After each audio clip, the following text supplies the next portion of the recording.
of strong, think the truth about themselves to understand what went wrong. I know we can find a way. I know we can find a way. I know we can find a way to stand up, stand up, stand up.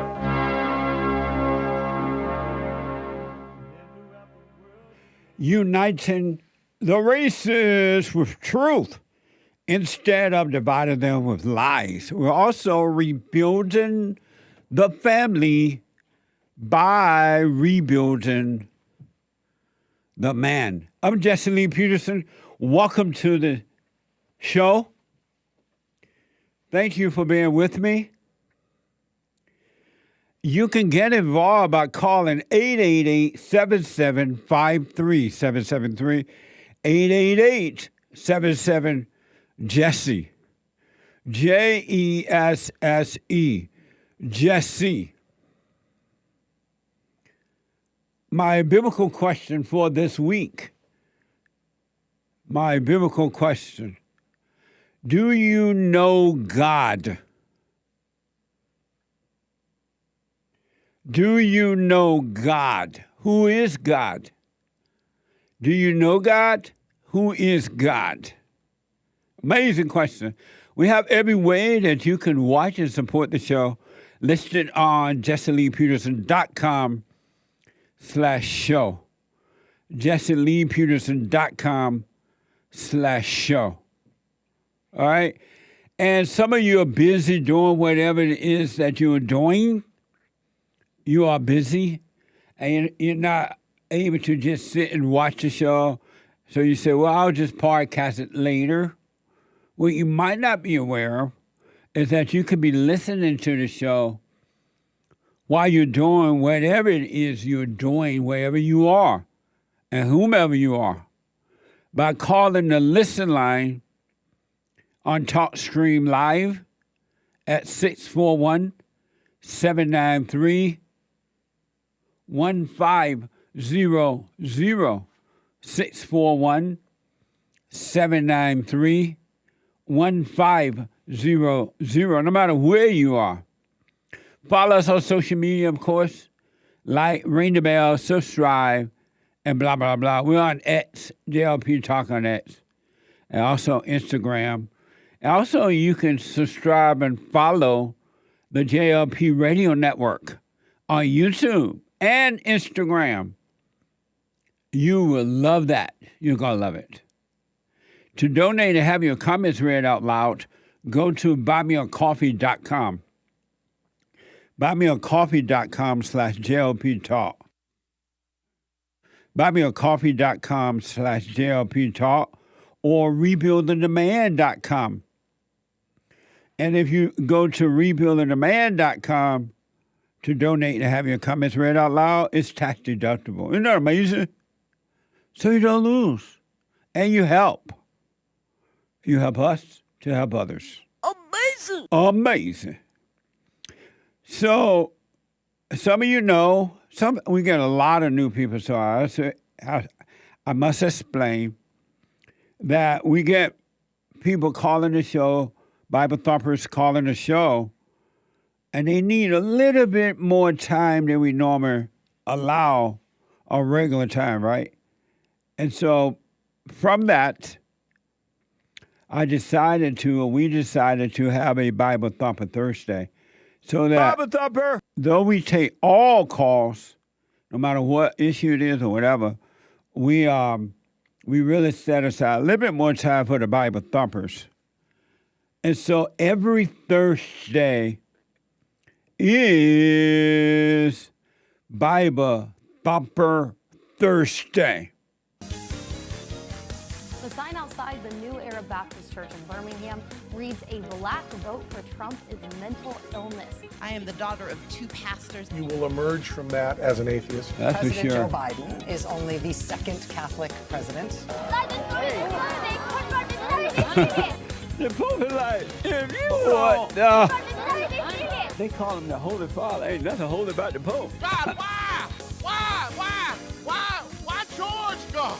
Holy mackerel. I can't believe you people follow a man. Why, George, Lord? Amazing. Bible Thumper Thursday. Very important show. Bible Thumper Thursday.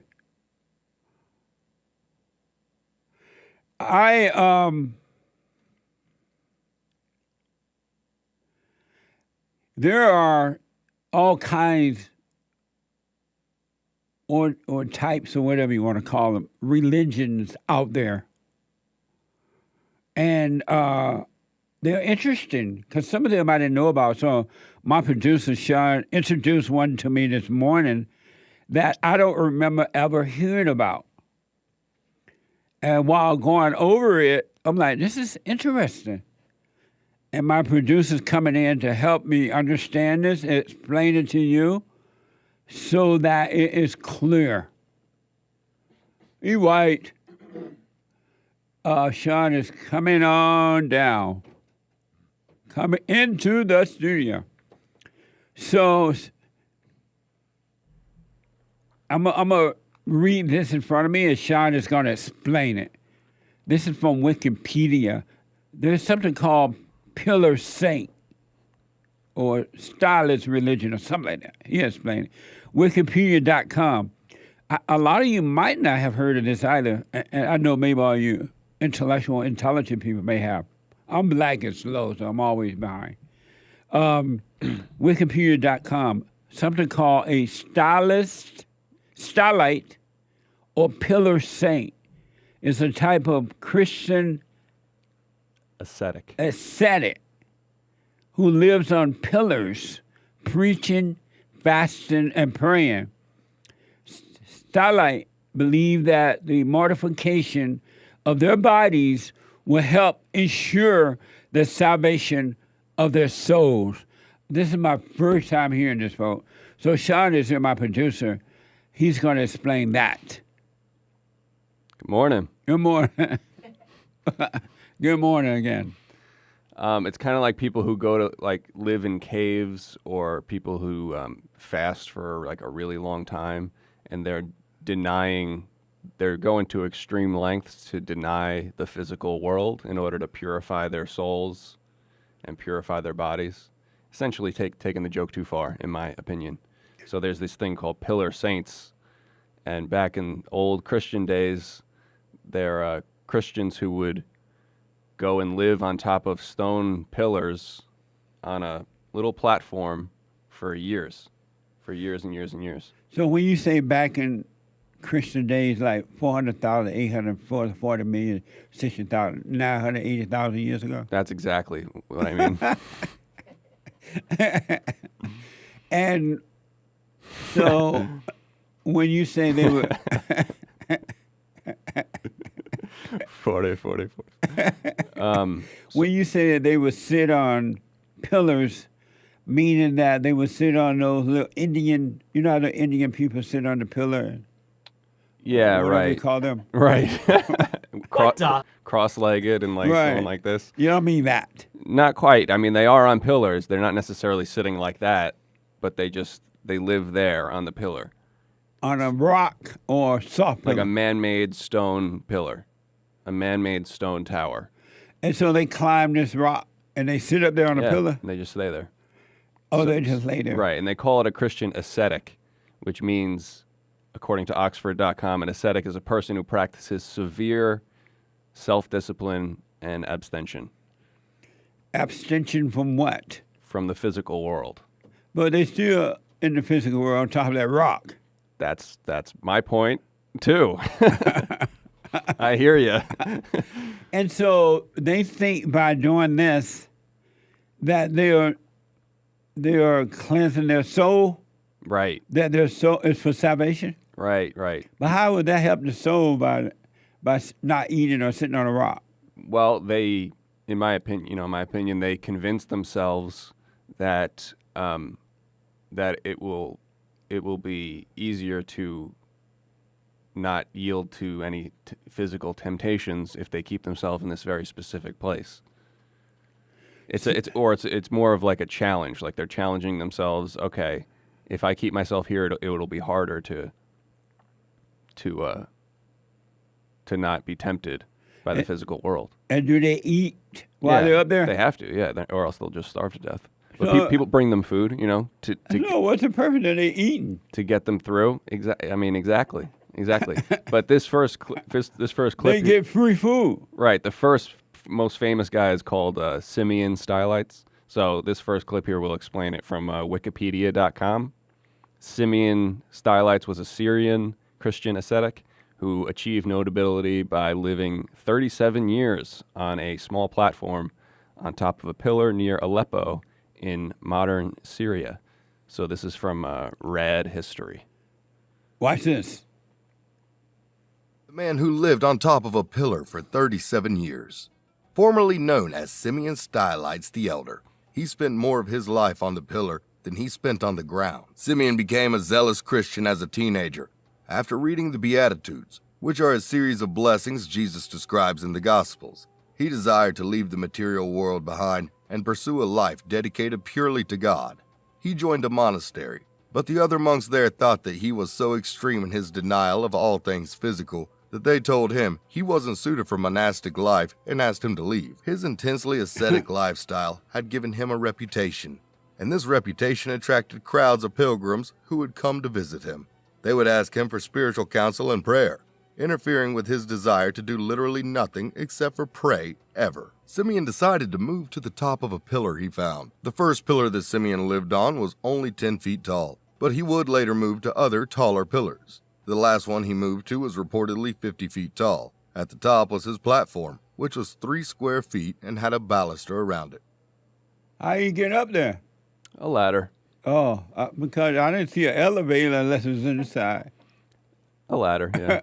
And so the people went and asked a hungry man on top of a rock to pray for them.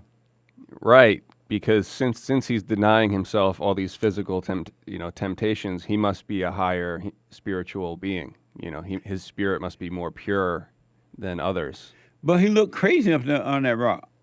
Yeah. Like he need a mental institute when he get down. Yeah, you make a good point. What So, according to Wikipedia.com, Simeon inspired many imitators for the next century. Ascetics living on pillars were a common sight.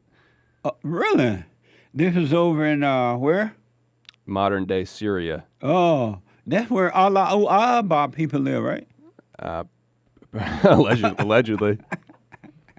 Allegedly. But you know how some people... This is crazy. We've been talking recently in the last week or so about defending yourself physically. And a lot of people think, well, in order to do that, of course I'm going to have hatred for the person. You know, I'm going to have... if someone attacks me on the street, I'm going to have anger in order to fight back. And my point is that you don't have to. You can act, you can be in the world and be still at the same time. Yeah. But or else you'll go too far. Especially in a fight, if you have that anger towards the other person, you'll go too far. You'll end up killing them, and then you're the one who's going to jail.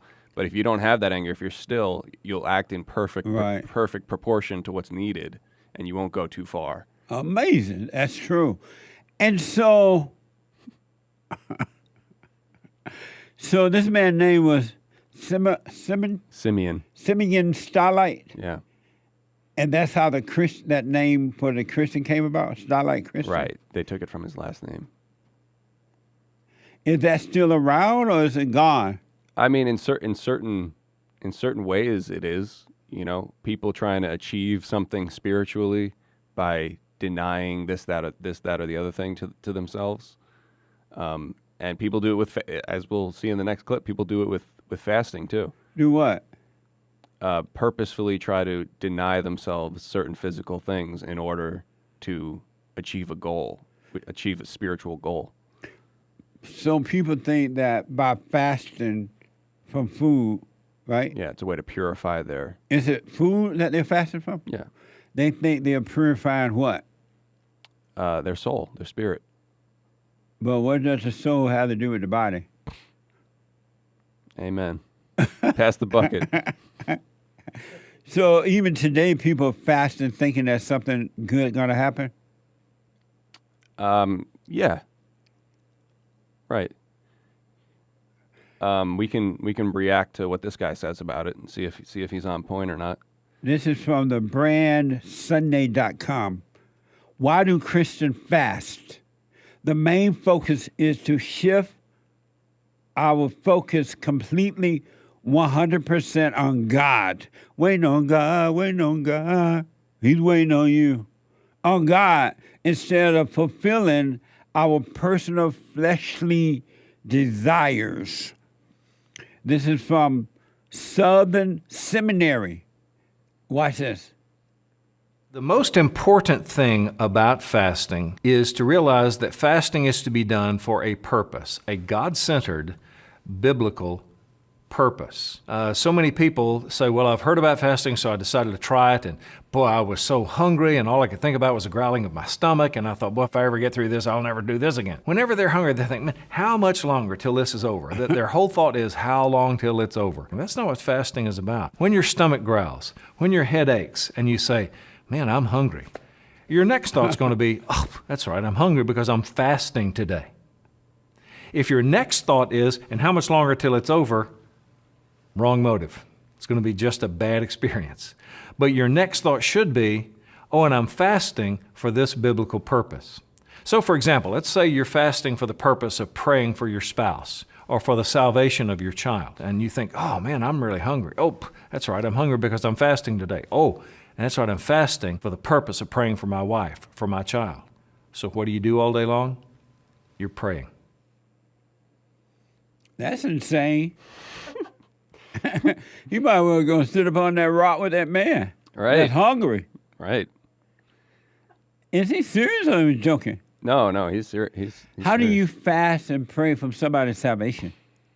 Yeah, you don't. It's all in your head, in my opinion. And It's clearly in your head. yeah, so people will think to themselves, they will think thoughts to themselves and say, I'm going to fast today, and I'm going to pray on this, that, or the other thing. I'm going to pray for my wife or pray for my son, and it's going to purify that prayer. Because if I'm hungry and my stomach hurts and my head hurts, I'll be tempted to be distracted from that prayer. But if I overcome that, I will focus 100% on that prayer. But it's another way of playing God, really, because, in my opinion, because we fast naturally. We go through cycles throughout the year where, we'll naturally just not eat one day or the next. I don't. I eat every day. Well, of course. No. Of course, that's not true. You ever just not feel like eating? Like Right. our body naturally does it. We don't have to force it. Yeah. I find that happening to me now where I only eat, most of the time, I only eat one meal a day. Yeah. Rare do I eat during the day.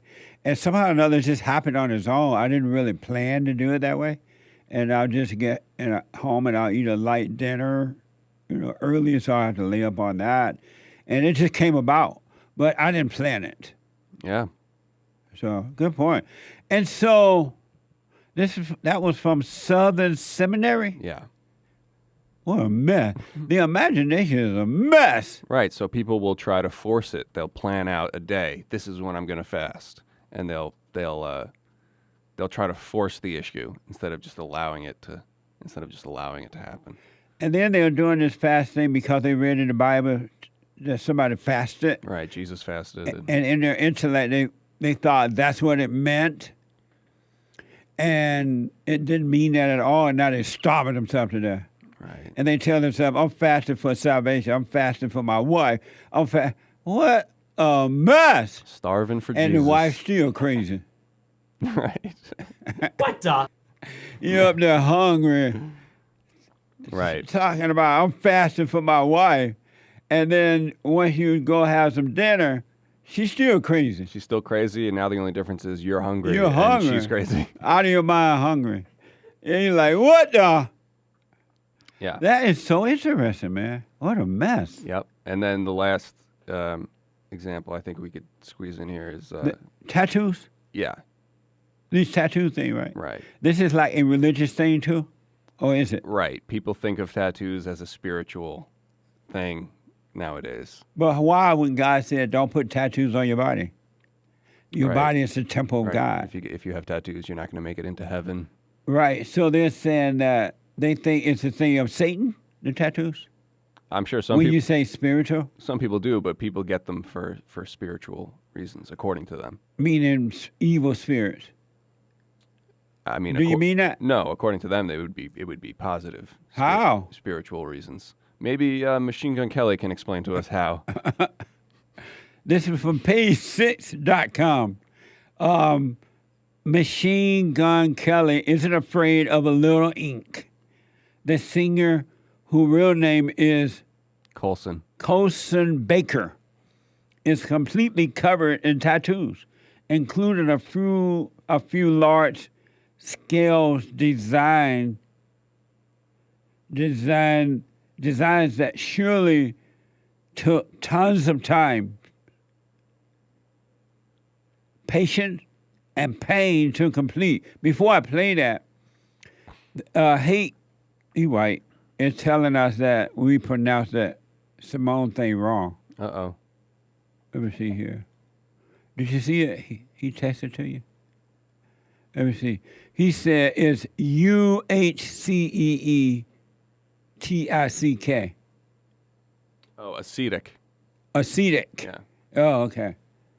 He white. He always corrected somebody. Thank you, Hake.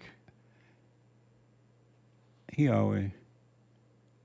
Okay, here is the, first of all, does it explain who Gun Kelly is?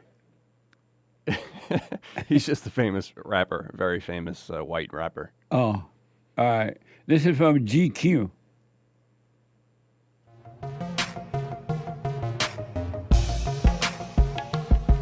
.216 is the area code, so you know that. East right there. If I'm ever homesick, I can just take 71 North.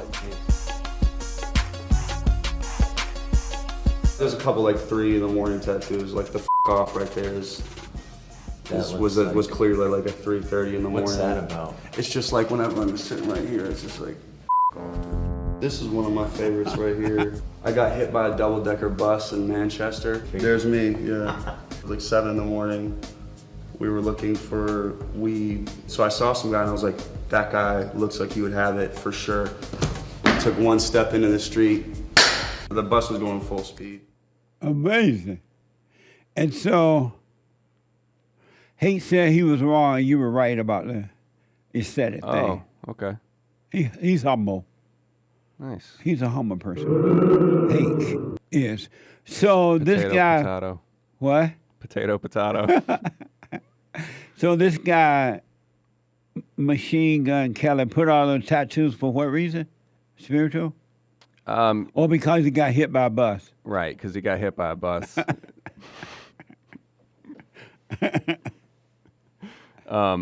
But so he part of the reason why he's famous is because of his tattoos. He's got tattoos all over his body, right? And they tell the story of his life.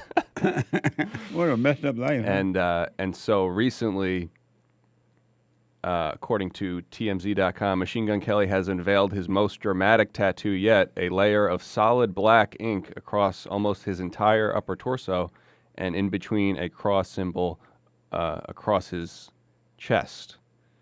So he covered up all those tattoos, he covered them all up with black ink. And so so you don't see him? He covered up the bus too? Yeah, and his decision was, according to TMZ, his decision was deeply a personal one, according to his tattoo artist. He explained to her that all of his tats were too chaotic for him, and he was seeking change and order in his life, explaining that the blackout cover-up was for spiritual purposes only. Come on, man! Maybe he should go sit on that rock with ascetic. So here's where he covered up his tattoos. What's trending? What's trending? Watch this. Machine Gun Kelly just debuted his new look on Instagram, and fans are having mixed reactions. Machine Gun Kelly has always obviously been a fan of tattoos, but his newest one is shocking fans. His newest tattoo is completely black and covers up his entire upper torso, and most of his previous tattoos. Fans of the star shared their concern in the comments, with one user writing, "Ugh, I wish you didn't do that. I loved your tattoos. I hate when people comment on tattoos. I have 15, but I feel like this is a cry for help. You continuously keep doing drastic things to erase who you were in the past, it seems like. I don't know, man. I love you, but this is a lot." Say that again. Joel was telling me that that this guy was dating some girl.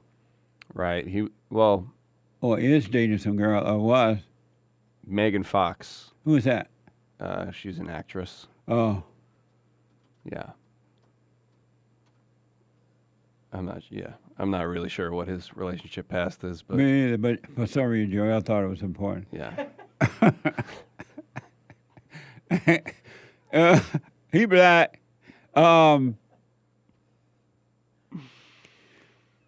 fasting for your wife or kids remind me of hunger strike, or setting yourself on fire for world peace. Well, yeah, that's. I mean, this is how this sort of came up, because the guy, and we have it in hour 2, but the guy who set himself on fire allegedly in front of the Israeli embassy in order to protest our involvement in Palestine. And Oh yeah, where is he now? He is dead. He did. Allegedly, but and Palestine still fighting. It took him he didn't die for another 7 hours. According to the reports that I read, he didn't die for another 7 hours. After he set himself on fire? Yeah. He lived. Wow. For a while. So I assume at some point he regretted his decision, but I can't be sure. Well, too late. This guy, Machine Kelly. Yeah. He put all that black paint on his body to cover up the tattoo, right? Right. But isn't that blackface? Yeah, that's exactly what I was thinking. Do the blacks know he has on blackface? Well, he's a rapper, so I guess it fits in some way. They wouldn't mind. Yeah, I guess so. But isn't it interesting that the best golfer of all time is black, and the best rapper of all time is white? What? Isn't that interesting? What? The best golfer of all time is black. It's Tiger Woods. Oh, yeah. The best rapper of all time is white. That's deep. Eminem. Nice. It's crazy, right? Eminem is the best rapper of all time? Yeah, of course. Oh, yeah? He's got the best flow of all time. Really? Yeah. Does he still rap? Yeah, I think so. Can he jump? Not that I know of. Can he dance? I'll have to ask Joel. I know. Amazing. That's interesting. You know, that guy that you said set himself on fire, allegedly, for Palestine or whatever. I did a story, interviewed a guy a while back now ago, where he was jumping off the Golden Gate Bridge in California, and when he jumped off, he had a change of mind about committing suicide while he was going down. Yeah. Isn't that amazing? Yeah, they did a study, and like 95% of people who attempt suicide and live say that they regretted it in the last moments. And he was like, what the? I bet. And he survived. So this is TheGuardian.com reporter Looksmaxxing. Yeah, Looksmaxxing. Has existed at least a decade, but has exploded in recent months into mainstream social media. What's Looksmaxxing? It's part of the whole like incel culture where men are encouraged to change their physical attributes, to really like work on their body, sometimes with surgery, to change their face and change their teeth and change their eyes, change their hair. When I come back, would you explain that? We have a soundbite, and then we take some calls and super chats. Back in a moment.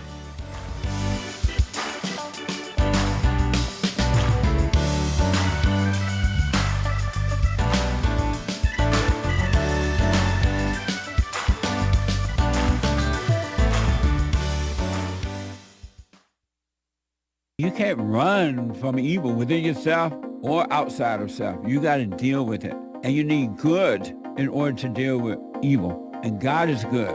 You need to return to the Father. And you'll see within you, he will fight the battle for you. And he will fight it without, because he will show you how to deal with it. And you will have no fear. Love God with all your heart, all your soul, all your might, along with nothing else. Nothing else means yourself, your children, your wife, your things, your ego, your reputation, and all that. You can't care about any of that. The children of anger will use it to control you. But if you love God, he will renew your mind, and none of those things will be before him. And so when they go after you, oh, well, you may take my body, you may take my things, but you're not going to take my soul. And that's a true reality.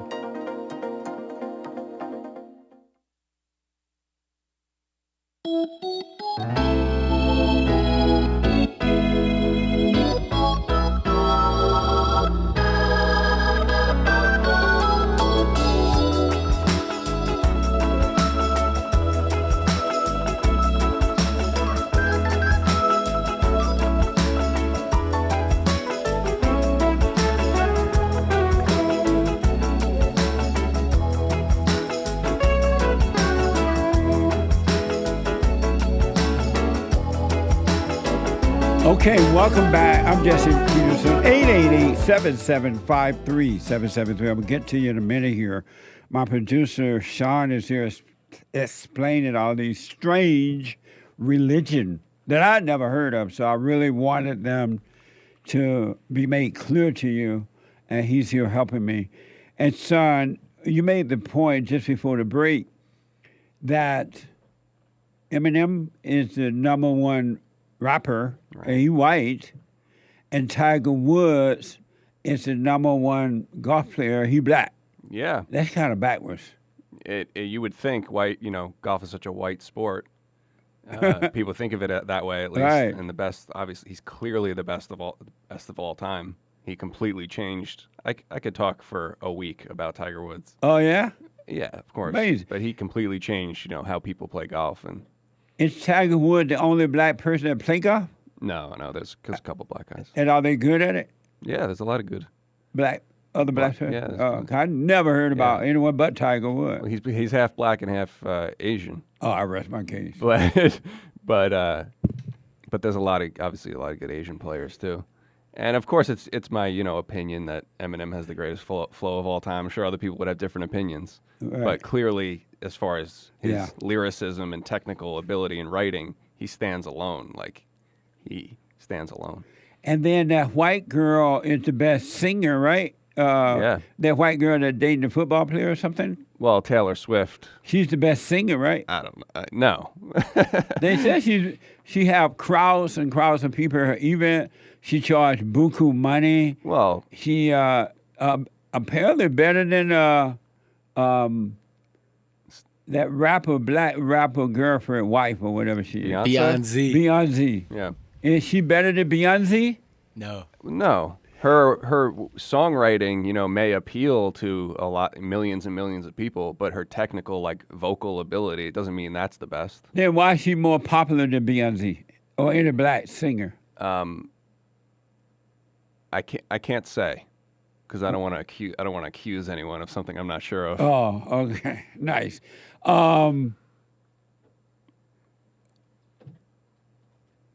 That's crazy. Yeah. So we could play this last one real quick. It's just Looksmaxxing. Okay, this is from Teaching Men Fashion. This is about Looksmaxxing. I never heard of that before this morning. Watch this. Looksmaxxing is any attempt to improve your appearance. Anything from a simple shower all the way to getting surgery. I will show you how to Looksmaxx every part of your appearance. All of you watching can go from an average 4 out of 10 guy to an 8 out of 10 with no surgeries. 1. Body maxing. Body maxing is shaping your body to an ideal physique. This is the most important part of Looksmaxxing, as nothing else will matter if you're overweight. 2. Teeth maxing. Having great teeth is an important biological marker that can make you be perceived as more successful, healthier, and thus more attractive. This is exactly why people will pay up $20,000 to surgeons to get veneers installed. Number 3, testosterone maxing. The more testosterone you have, the more you max out as a man. 4, skin maxing. This is the process of achieving smooth, evenly covered skin. 5, hair maxing. Number 6, scent maxing. Scent is one area you can completely control in seconds and max out your attractiveness. That's it for me today. You have now fully looks maxed. Is that real or a joke? Be honest. No, that's real. And why would the guys want to look that way, though? In order to appeal to be more attractive. To what? To appeal to women. Is that real? Yeah. So they got something, you can go to that guy, he'll do all that for you? Well, he's just giving advice, but you can go, in order to change the shape of your face or the shape of your eyes or mouth or hair or body, people go to great lengths, sometimes to get surgery in order to change the look of their body. And so, that's what women do. Yeah, of course. And so the guys are doing that too? Yeah, well, in order to appeal to the women, they have to become like the women.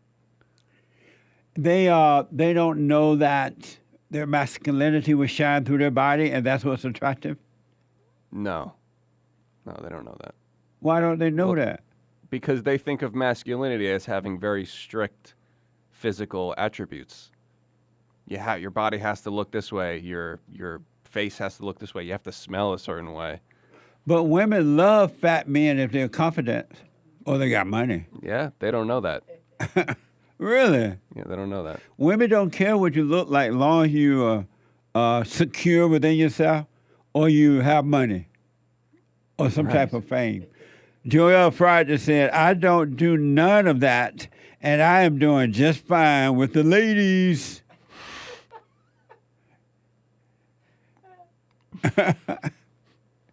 Joel bragging.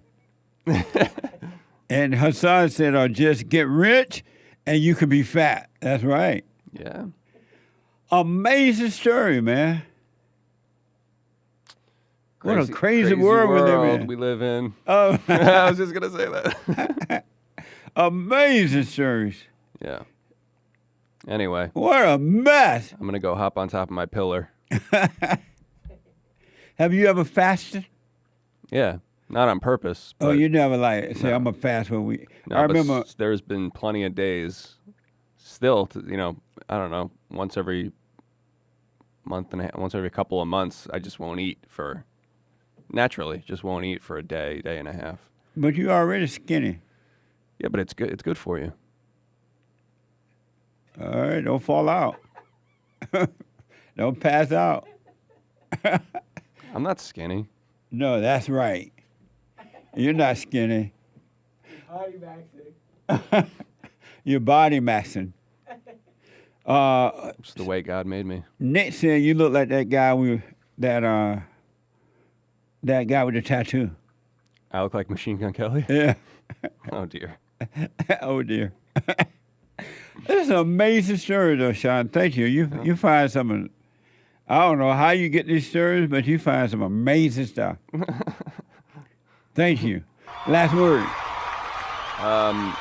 Last word, having tattoos doesn't mean you're not going to get into heaven. If you think that that's the case, that's going to be the case. But you said having them doesn't mean you're going to get into heaven? Having them doesn't mean you're not going to get into heaven. Having them doesn't mean you're not going into heaven. Does having them mean you're going to get into heaven? No, it doesn't mean it either way. But those things that the Bible says, like, if you have tattoos, you're not going to get into heaven. If you eat too much pork, you're not going to get into heaven. Having tattoos mean that you're already in hell. Right. That's why you put on the tattoo, trying to find heaven, waiting on God. That's a good point. Amazing. Anyway, let's get to some calls. Thank you, Sean. Yep. Nice. That's my producer. He white. He look like the tattoo guy, they say. Machine Sean Kelly. Machine Sean Kelly. Nice.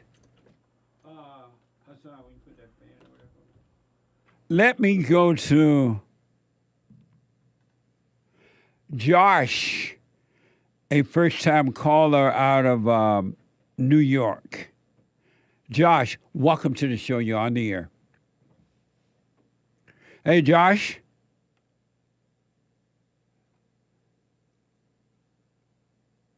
No, Josh. 888-775-3773. Let me go to Britton out of Canada. Britton, welcome to the show. You're on the air. I'm not hearing Britton. Maybe it's on our end.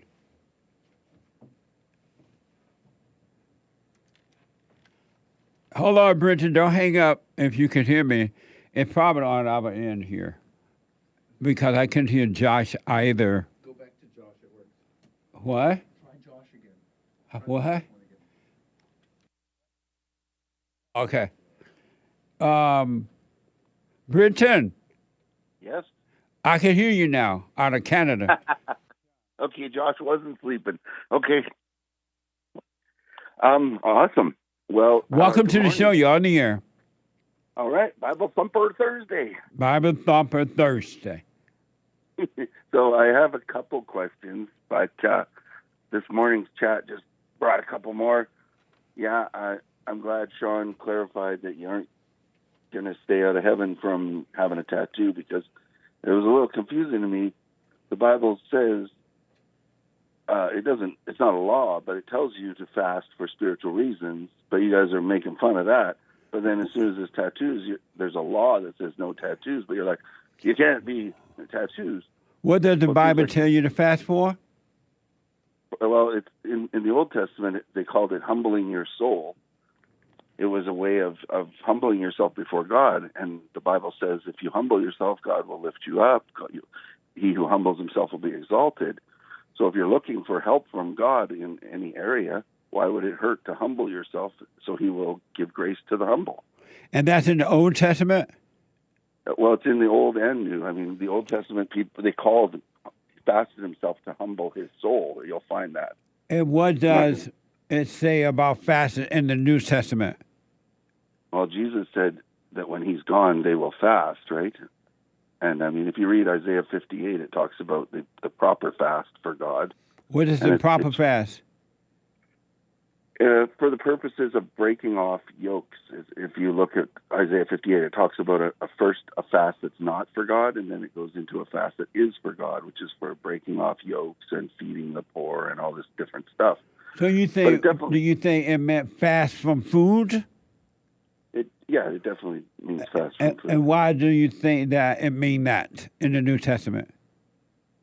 Well, especially because they were eating when they said, hey, why aren't you guys fasting? The Pharisees came up and said, why are your disciples fasting? The Pharisees asked, why are you fasting? Why aren't your disciples fasting? Everyone else is fasting. You're not fasting. So the Pharisees asked the disciples of Christ, why you're not fasting? Yeah. And to you, that meant that they should have been? Well, Jesus said, don't worry, because I'm here, they're not fasting. Well, the bridegroom's there, they don't fast. But as soon as the bridegroom's gone, they will fast. Jesus said as soon as they're gone, they will fast? Correct. Jesus said that? Yep. And do you think Jesus meant from food? Absolutely. And why do you think that? But he might have meant more than that. Well, because that's the context of the whole discussion was food. But the Pharisee asked, why aren't you fasting? And Jesus said, because I'm here. But when I'm gone, according to what you said, that they will fast. Why do you think Jesus meant the same thing that the Pharisees meant? Because the whole topic was around food, and fasting was referring to food. So he didn't say they will fast from many things or other things. He was talking about food, and he said they're going to fast. Is it possible you can be imagining that wrong? Sure, of course. Oh, okay. Amazing. But, to me, I trust what the Holy Spirit puts in my understanding for truth, right? And so the Holy Spirit told you that Jesus meant the same thing the Pharisees referred to? Right now, with the current understanding I have, I believe he's talking about food and fast. Yes. But then Jesus said the Pharisees was all wrong. They were liars. They were hypocrites. They were back of bones. They were using the people for personal gain. Why would Jesus confirm what the Pharisees said as being right? Well, when he knew told they them were that liars? He was correcting them that they didn't necessarily have to be doing it in a legal manner, right? There was a way. They were like, right now they should be fasting, and he said, no, you don't get it. It depends on, and just like before Jesus and after Jesus, we have to. And where you get all that, that's what Jesus meant from. Right. No, I asked, where'd you get that from? Legalistic. I'm not saying that's what the Pharisees come as. They're the representative of the law, right, in the Bible. But they were also of the wrong spirit. Right. And the law is what was never going to justify anybody, right? But what I don't understand, why do you think Jesus, knowing that the Pharisees were false teachers, why would he confirm what they said as being right when he knew that they were wrong? Because they were using fasting for the wrong reason. But Jesus wasn't talking about food. He wasn't. Okay. He wasn't confirming the Pharisees because the Pharisees were wrong. Okay. If he wasn't talking about food, then what do you think that Jesus, or how do you understand what Jesus was talking about? They would fast from in the future. That they definitely were not. He definitely were not talking about food. Not at that time, for sure. Now, maybe in the Old Testament, they were trying their best to keep the law, and they're doing everything. They couldn't even keep the law over there. But Jesus was not confirming anything about the Pharisees because he knew that they were all of their father, the devil. Right, I understand that. But God, even in the past, for people's well-being, prescribed to battle against their flesh and the beast nature, or whatever you want to call it, the animal nature, was to fast. But not from food, that wasn't illegal. Yeah, from food. Amazing. Yeah, okay. So do you fast? I have fasted, yeah. Do you fast? I have, yeah. And why did you fast? Fasted to seek God, because he says that if you humble yourselves, he will lift you up, and he will give grace to the humble. So if fasting is humbling your soul, and then taking away from the control of your flesh over yourself, and God will reward that by giving grace, then I will give it a shot. And the Bible says did that humble your soul? Absolutely. And did God give you grace for it? Oh man, peace, grace, lots of different things, understanding. And so now you have perfect peace. I'm working on it. I still get. Speak up a little bit. I'm still like Paul. I'm pressing on, right? But do you have perfect peace? I believe I have perfect peace as long as I don't go into sin. Do you have perfect peace? Yes, Jesse. Which one is it? I believe I do. I'm working on it like Paul. Oh, I'm doing this. Well, which one is it? Do you have perfect peace? Yes. Right now I have perfect peace. Right now meaning that in the next, right now you might not have it? Well, like the Bible says, someone can become enlightened and have tasted all the heavenly gifts and fall away. So you might not, your peace come and go? It could go. Does your peace come and go? That's why we should, seek our salvation with fear and trembling, right? Because does your peace come and go? If I listen to the demons, yeah, it would come and go. Does your peace come and go? Yes. And if it come and go, how is it perfect? It's perfect when it's there. If it come and goes, how is it perfect? I get your point. That's a good point. No, that was a question. How is it perfect? Because perfect peace comes from God. If it comes and goes, how is it perfect?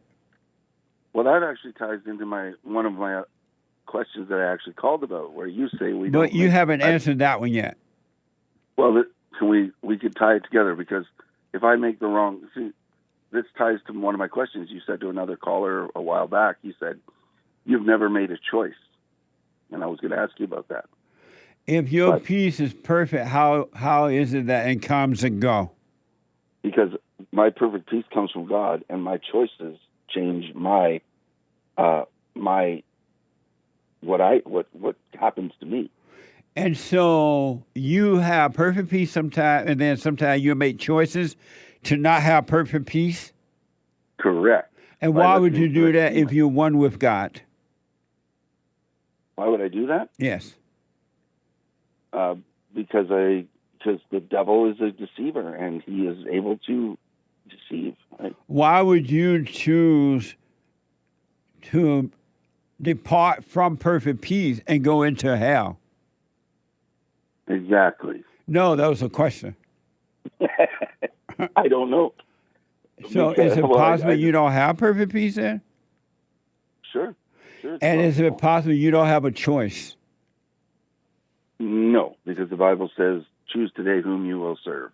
And so you choose sometimes to serve God and sometimes to serve Satan? I guess so, yes. You do? Yes. So you can serve two gods? Not at the same time, no. You could serve two masters? Not at the same time. You could ride two horses? Not at the same time. Then why would you choose? Does that make sense to you that you have perfect peace at times, you say, but then at other time you choose to go back into hell and have fear and trembling? Yes. And why would you choose that? Because I deceive myself, or I allow myself to be deceived. You allow yourself to be deceived by whom? From the Bible, from the flesh, from demons, from my own nature. But if you had a choice, why would you allow yourself to be deceived by that? Because people choose things that... No, we're talking about you, not people.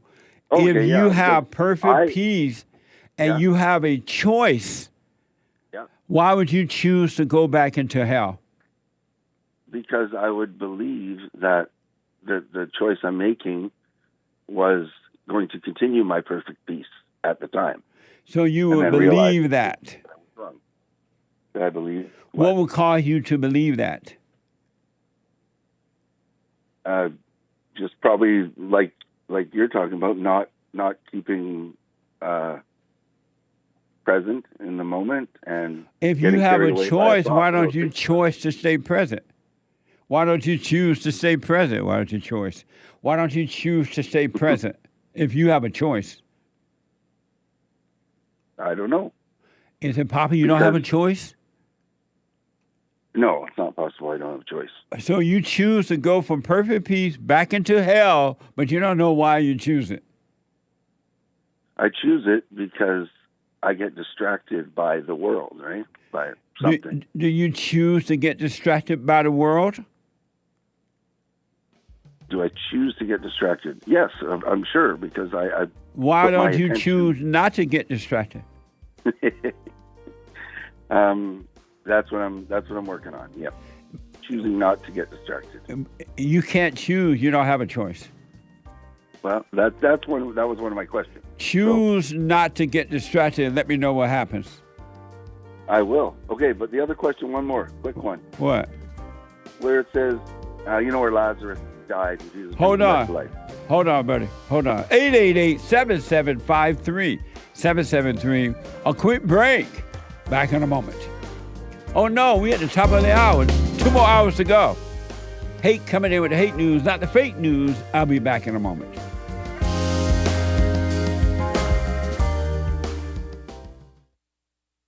Now, I totally disagree with the way things are going, but you can't be angry because that's what the enemy wants. He wants to control you. They do things to make you mad so they can control you. It's like being married, and the wife would do things to make you mad, or she'll do things to make you feel good. And men do that to women too when they want something from the woman, especially sex. They'll make her feel good, or they'll make her angry. And the woman's going to have to say, you don't want to be angry. You want to speak up. You want to disagree with what's going on. It's wrong, but do not be angry. Then you won't have fear. You won't have doubt. You won't have worries. You'll be able to see, but you got to stay away from anger. That's why you must forgive your mothers and your fathers so that you can overcome the spirit of anger. It's a spirit and it's wicked. Nothing good in anger because it has no love, folks. You need love to defeat evil. And love is not a weakness. It's a strength. It's from God. It's His nature.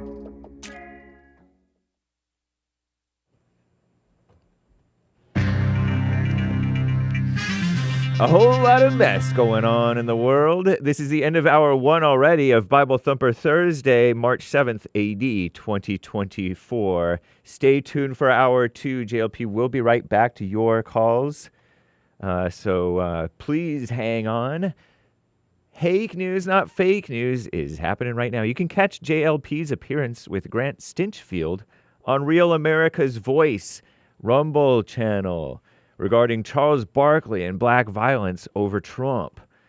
So check that if you didn't catch it live. It was pretty cool. But speaking of fasting, in Gaza, it's not exactly fasting, and it's not funny, it's sad, I guess.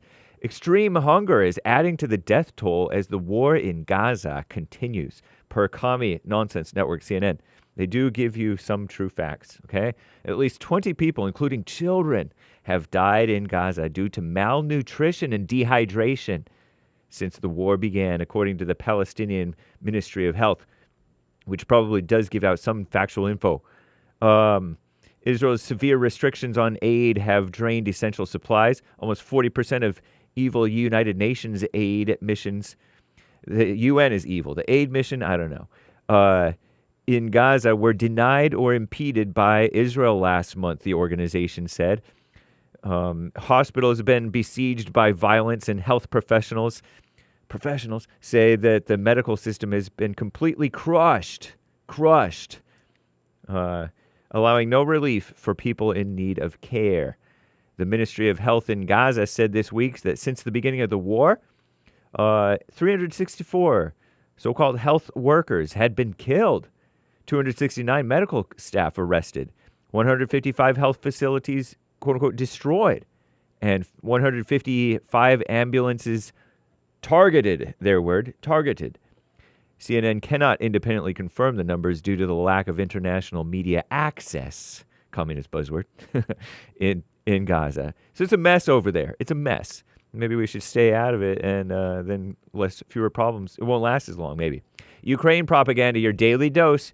Russian missile exploded not far from a convoy carrying Ukrainian unchristian President Volodymyr Zelensky and Greek Prime Minister Kyriakos Mitsotakis during a deadly attack on the Ukrainian city of Odessa. Not to be confused with Odessa, Texas. This has, I guess, one S? At least that's how it's spelled here from CNN. The leaders were unharmed, so-called leaders, but the strike killed 5 people and wounded others. Volodymyr Zelensky frequently makes supposedly high-risk trips to the front lines and has welcomed dozens of world leaders, quote-unquote, to Ukraine during the war with Russia, but this attack may represent one of the closest calls for the president. Close call. The strike's proximity to Mitsotakis, sorry, Greeks, I don't know how to pronounce your names, who is the leader of a NATO member state, also underlines the potential global homo repercussions of the conflict. Yeah, maybe we shouldn't be enabling that war either. That's what Hake says. Costly Russian sanctions. The U.S. government has spent, I think, $20 million to maintain a luxury super yacht. I'm smirking as I say this. Seized from a sanctioned Russian oligarch as part of the so-called Justice Department's, in the United States, effort to put pressure on the Kremlin, on Putin. The vessel was seized in 2022, so the total comes out to about $1 million a month. Oh, wow. What a mess. 20 million or maybe 24 million or something like that? 20 million. Nikki Haley's out. The State of the Union address is tonight. Did you know that? Who could be saying all that work and what did it get me? Nikki Haley, say the far-left female run outlet to Skim. Yesterday, she suspended her presidential campaign, clearing the way for a rematch between Trump and evil Biden. In her announcement, Nikki Haley said she has no regrets, of course not, and she passed on endorsing Trump, according to the ladies at the Skim. Americans will likely have to choose between the two oldest presidents in U.S. history, a chance some people aren't very excited about. One poll found more than half of U.S. adults said that they'd be dissatisfied with having Biden versus Trump and their respective parties' nominees. A different poll found the majority of voters, about 60%, are not confident in what a mess.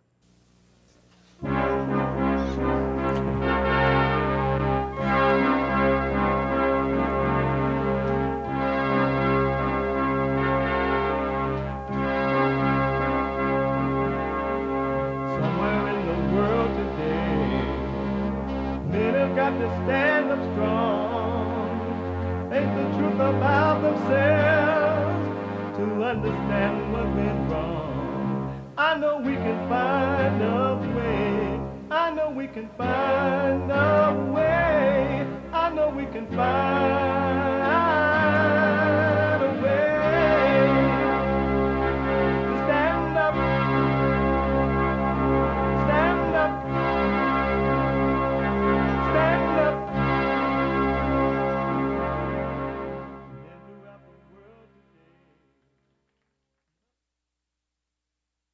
Uniting the races with truth instead of dividing them with lies. We're also rebuilding the family by rebuilding the man. I'm Jesse Lee Peterson. Good morning. Welcome to the show, or the second hour of the show. You can get involved by calling 888-7753, 773-888-77-JESSE. Jesse. My biblical question for this week. Do you know God? Do you know God? Who is God? Do you know God? Who is God? We have every way that you can watch and support the show listed on JesseLeePeterson.com/show. JesseLeePeterson.com/show. And if you are not able to watch the show live as it's happening, you can listen live on your iPhone or iPad by calling the listen line 641-793-1500. 641-793-1500. Anywhere in the world, the whole wide, round world. And if you're a flat earther, the whole up and down world. Amazing. All right? Don't forget to support us on social media. You can subscribe and follow JLP Radio Network on your YouTube and Instagram. That's amazing.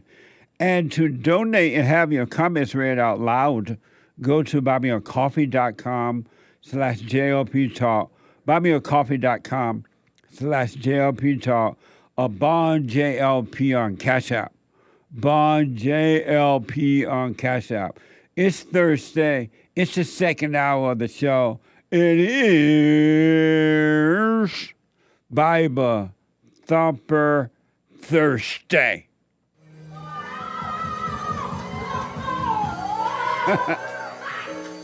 Thank you, Jesus. Yeah. Woo.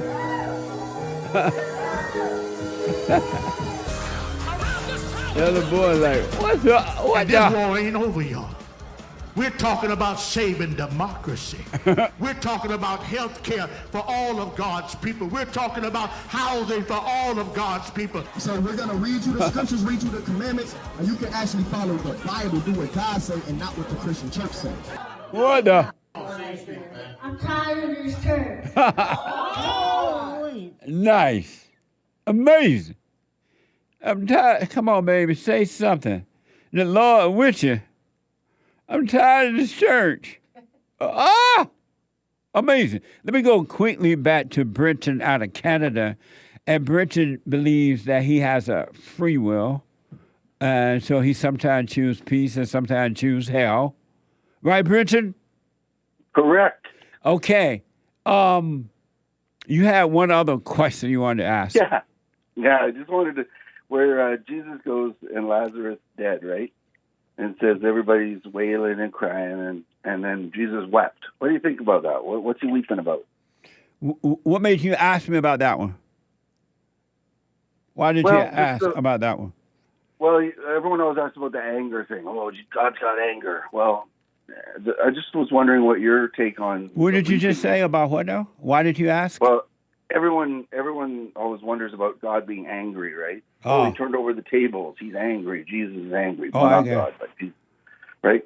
So I was just wondering what you thought about him crying there or weeping or whatever you. Do you believe that God has anger?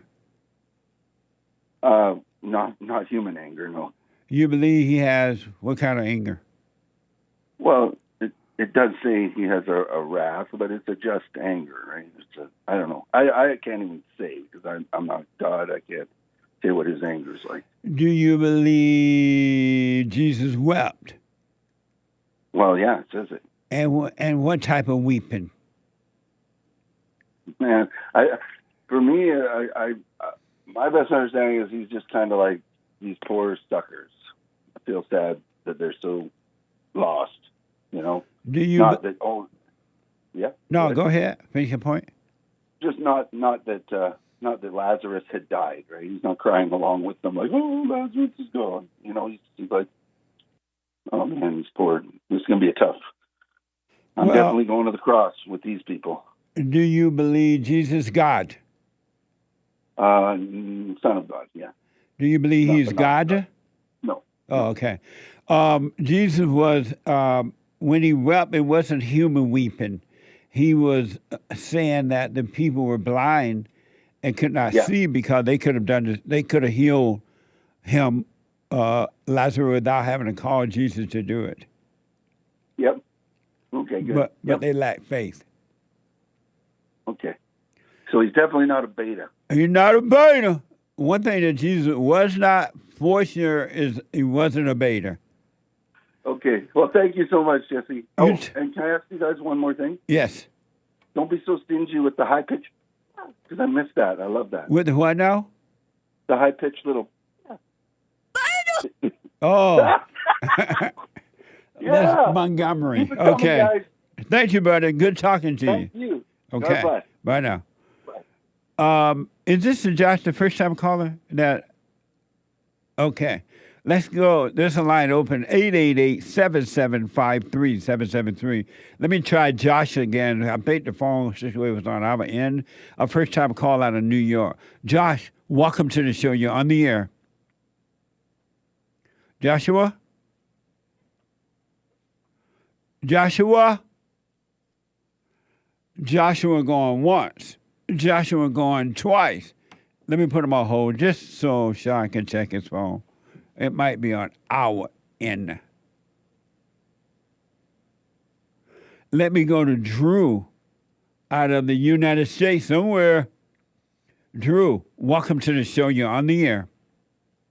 Good morning, Jesse. How has God blessed you today? All is well, Drew. Great. I would like to answer the biblical question. Do you know God? Who is God? Okay, so there are two questions. My answer to the first one is yes. Yes, you do know God? Yes. And who is God?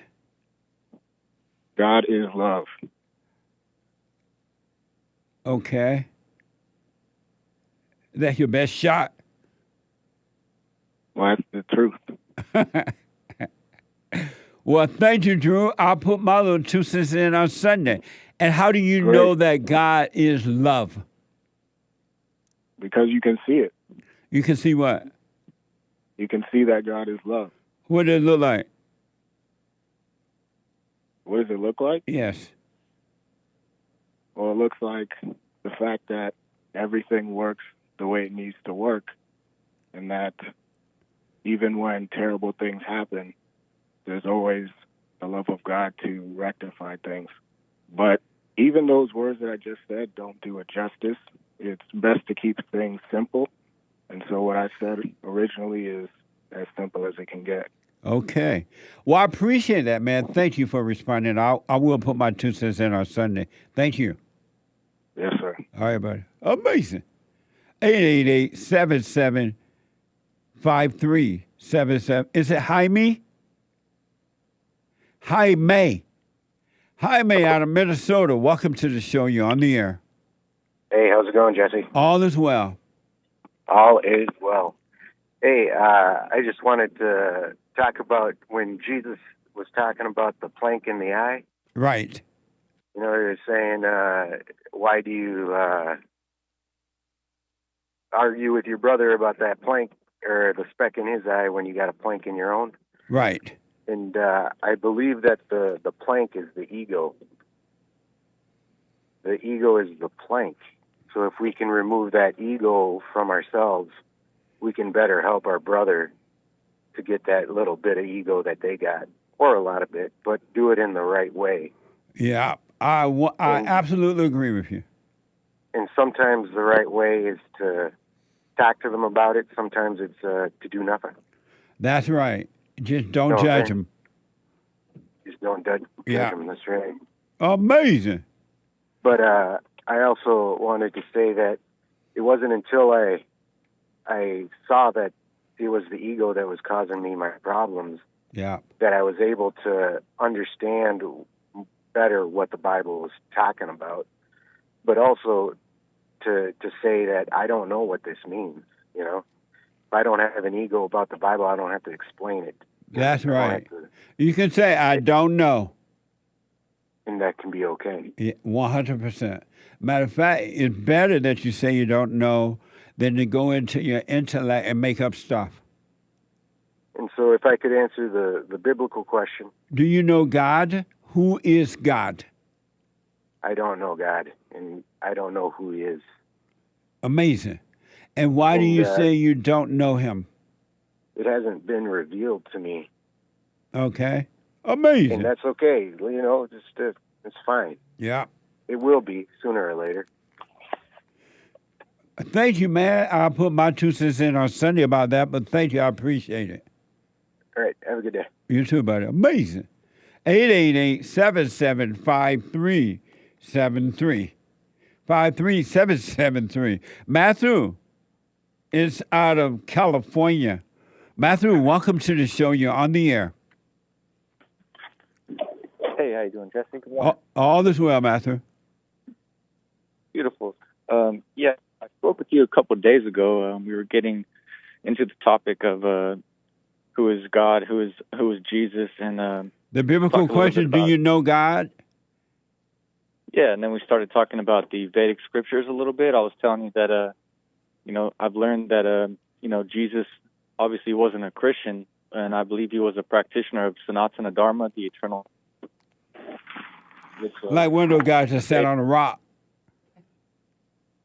What's that? You believe he was like one of those guys that sat on a rock? No. Oh, and why do you believe that about him? Sent from God. Why do you believe that about him? Well, you know, he said it himself that he was the Son of God, and he did a lot of great things, and he had the Spirit to challenge the Pharisees and try to fix the wrongs that were going on in the society during that time. And, but why do you believe he was that other thing you said? A practitioner of Sanatana Dharma. I'm sorry? A practitioner of Sanatana Dharma, the eternal natural way. Yeah, why you believe he's a practitioner of Sanatana Dharma? Based on his teachings, basically. They go along with the Vedic Scriptures, you know. Where you get that from? From his words. And where is his word? His words that went against. Where did you read? Where did you read that from? Well, many things that it says in the Bible go along with a lot of the Vedic Scriptures. Are you saying dated or Vedic? Vedic, Vedic. And you read that in the Vedic? Yeah, like, for example, the Bhagavad Gita. And you believe that familiar? when you read it in the Vedic? Yeah. Like, and why how it did says you in- believe that? What's that? What? Come back to your phone. Hello? Hold on a minute. Sorry. Don't hang up. We want to check out your phone. Something weird with your phone. Let me go to Nick out of Amsterdam. Nick, welcome to the show, Nick. You're on the air. Thanks for taking my call. Yes. So I got two questions. The first one is related to my pregnant girlfriend. And I'm trying to figure out basically if I should take it a step further and move in with her and or get married. And the reason being is because so far she has about 1 year left of higher education, you could say.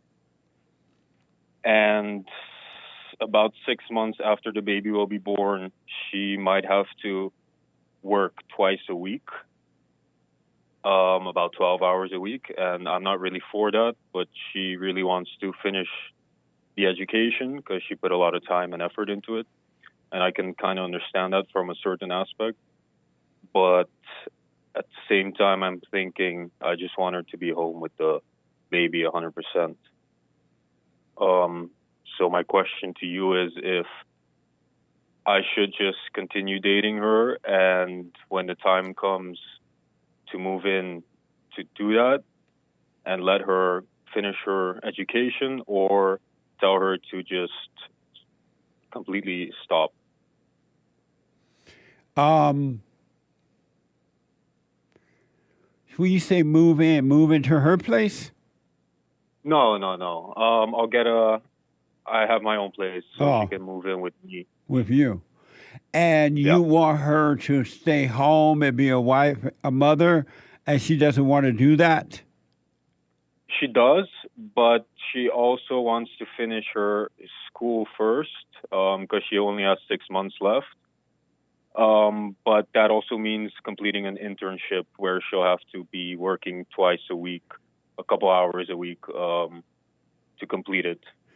And then after that's done, she'll stay home. And why can't, does she know you might marry her?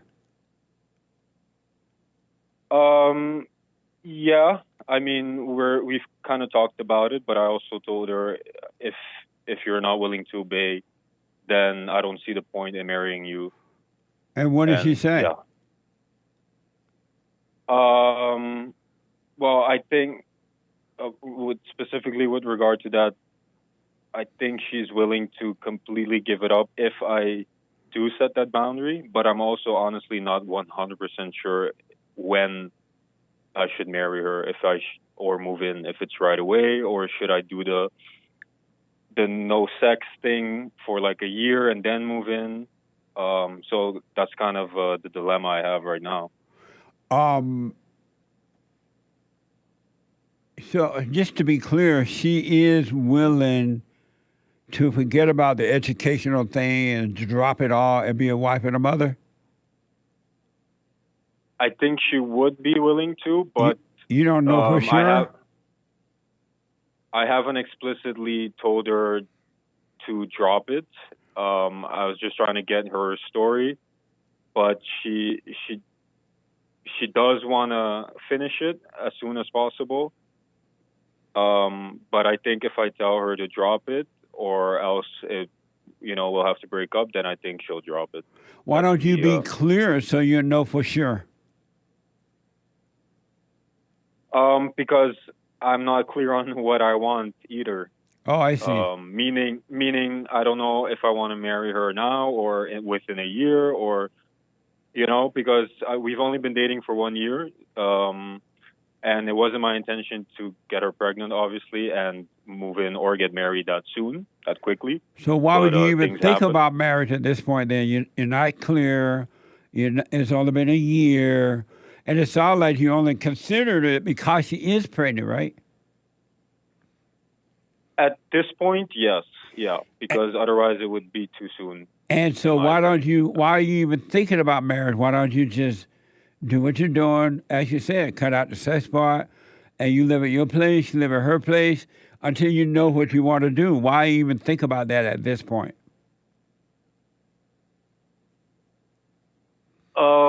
I'm not sure. Just brainstorming, I guess. Just in my head, maybe. Right. Why? Better way to put it. Yeah. Right. And why are you doing that? Because if you're looking into your head for the answer, brainstorming, you're going to always get the wrong answer. It's impossible to get the right answer from brainstorming. I can see that, yeah. I just have this ideal, ideally I would be married and live together before I have kids, but that's just not the way it happened. All ideas are wrong. Yeah. No such thing as a true idea or a right idea. Okay, so you recommend to just cut out the sex and have a wait and see. Absolutely. That way you can see the right way to go. You won't regret it later. But if you go into your imagination and get all these crazy ideas, you're going to walk right deeper into hell. Okay. Just think about it. Yeah. Just think about it. You only been dating for a year. You never even, you would not think about getting married as soon. You with a woman that you're not even sure that she's willing to drop the education and the idea of working. It's nothing but confusion already. And if you do this in a state of confusion, it's only going to get worse. Why not wait for clarity? 100%, yeah. No, that was a question. Oh, okay. Why not? Yeah. I guess trying to create clarity when it's not there. You can't create clarity. No, I can. I know. I agree with that. And then don't be afraid. Especially when you're talking about these type of issues with her, make sure you're clear as to what you want, so you can be clear as to where she's coming from, because you're not clear with her, so you don't know if she's willing to give up the education, if she's totally willing to stay home and be a wife and mother, if she's totally willing to obey you. You're not even clear about those things. So I've made clear that I wouldn't marry her if she's not willing to obey me. But I guess I'm not clear on what she is willing to do. Right. Yeah. Because you need to ask, are you willing to stay home and be my wife and raise my kids and give up all that, this phony, fake idea of working and having a degree and being all that mess? You need to just straight up ask her so you know exactly where she's coming from. So she told me she is willing to do that, but at the same time she wants to just complete it. Well, then she's not willing to do it then. Yeah. So you don't think it's an option to... well, no, I already know the answer, really, to be honest. I don't think... for example, move in, have her complete the education, which would take 6 months, and then she stays at home from then on out. But I'm not even comfortable with that, because I would feel like I would be giving in. Because you are giving in. First of all, you're giving in. Exactly. You're willing to move in without being married. That's nothing but hell, because you're moving into hell. So you're going to make a decision in hell. And then you're letting her say, oh, I'll do it after I finish what I'm doing. And then I got to do intern. She's not going to want to give that up. Because as soon as she does the intern and her ego is thrilled, she's going to say, I want more of this. I got to work for a year. I got to work for 2 years. Then I'll do it. That's that's a possibility for sure. But I do want to encourage, whatever you decide to do, make sure you're clear as to what you want, and don't be afraid of losing her by being clear as to what you want, so you can see where she's coming from. Yes. Yeah, because what's the point in keeping her if, it's going to be hell? Yeah. Yeah. Yeah. Okay. That makes total sense, and I've heard you give advice like this before, so I could. It's just good to hear it directly. I wish you well, Nick. Let me know how it goes. Thank you. I got one more question for you, though. I don't know if Sean added that. Okay. But I got one more quick question. So my dad, he's a man that made a lot of money throughout his life. And he's almost 70 now, and he makes more money than he can spend or needs. And he's giving me and his other children money because says he has too much of it and doesn't know what to do with it. Now, I don't need the money. I make my own money. And the reason he says he's giving it now instead of after he passes away is because now it's not taxed. So there's no tax on the money that he provides. But if I would inherit it in the future, then it would be taxed, like a crazy amount. In the past, I've kind of felt uncomfortable with receiving the money. However, lately, I don't even really pay attention to it. I just put it in my savings account, and maybe I can invest it. But my question to you is, if you think that's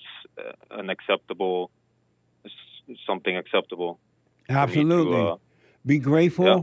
Accept it. Be grateful. Long as he's not telling you, well, you got to do something else my way. Not at all. Yeah, long as he's not making you obligated to him. Be grateful. Put it away. If you don't know what to do with it now, put it away and let it earn interest for you, and you'll see what to do later. Okay. Yeah, that makes sense. Yeah, because he's right. If not, the government going to take it all anyway. So. Yeah. Yeah, definitely. That's cool that he's doing it that way to try to avoid less taxes for the government. Yeah, and he expects nothing in return. So then be grateful. That's cool. Put it away so you can see how to use it wisely. Okay, perfect. And then one final thing: can I send an email to producer Jesse Lee Peterson so I can figure out how to make a boy? Producer at Jesse Lee Peterson. So if she already pregnant, it's too late. Well, yeah, but I just want to know the secret. I have to know. Is it a girl or a boy she's pregnant with now? Oh man, I found out this morning, and I don't want to tell you. Must be a girl, beta. It must be. What a beta! Yeah, you can send it to producer at JesseLeePeterson.com. Yeah. All right. The good news is though we're both white, so nice white babies. Amazing. Amazing. Thank you, Nick. Thanks, Jesse. All right, buddy. Appreciate it. All right. Bye now. Amazing. Super chat. Super chats. Over on buymeacoffee.com/JLP Talk, Joe bought a coffee. Does Jesus love Satan? No. Biblical question response. Do you know, that's the same person? Mm-hmm. Oh, do you know God? Who is God? I know God is perfect love and he's our Father. Praying in silence, I get to know him more each day. Coffee emoji, Bible emoji, hammer emoji. Amazing. Thank you. And I'll put my 2 cents in on Sunday. Thank you. Lunita bought a coffee. Hake, the Blats don't use Ebonics slang because it's stylish. Thomas Sowell, did a great piece on how it's from redneck culture and originated in northern Britain where the whites use the same lingo. Amazing. Star emoji. Somebody else told me about that too, that whites speak that way in Britain somewhere. Yeah. And but how did that get all the way down to Alabama? What the? I think there's a lot of Brits who came to the South. Oh. And the southern gentlemen, southern ladies were British, maybe Anglos. Some of them maybe. Anyway. Amazing. Okay, thank you. That's amazing. I think they're into style nowadays. So, yeah, they may have gotten it from that, but they're also really into stylish talk. But anyway, I'm arguing with the super chatters. Oh, the blacks. About the blacks, yeah. Oh, I see. Okay. Thank you, Lunita, though. Thank you. Yeah. Ryan B. bought a coffee. Yo, Bible thumpers, keep it simple. Keep it pithy. Keep it pithy. Pithy. Yes. Bible thumper. Do you love white people? Do chickens have lippies? Thank you. Someone bought a coffee. Report stating that Biden flew in 320,000 migrants into the country. Oh, in November, the rest of the wall definitely going up. After the November. wall going up. Ryan B bought a Thank you. Ryan B bought another coffee with a tip. Thank you, sir. Thank you. No Mo Thoughts bought a coffee. Biblical question. Do you know God? Who is God? This week's question is a doozy. And I want to know, all I know is he was waiting for me to seek him, and my life started about a year ago from the revelation I need to forgive. Amazing. Let me take a quick break. We'll finish when I come back. And your phone calls. Back in a moment.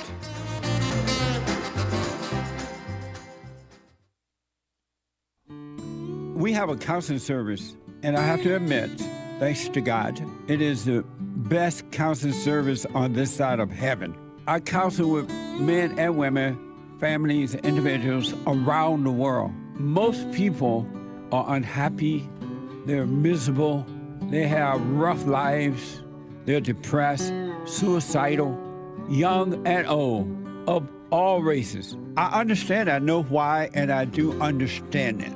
Because exactly what's happening in me is happening with everybody outside of me, inside of them. And I've noticed that with those who really, really, really want to understand, they will become it just like that, out of one counseling session. If you need counseling, you can go to rebuildingtheman.com or call 800-411-2663. 800-411-BOND. Best counseling service on this side of heaven.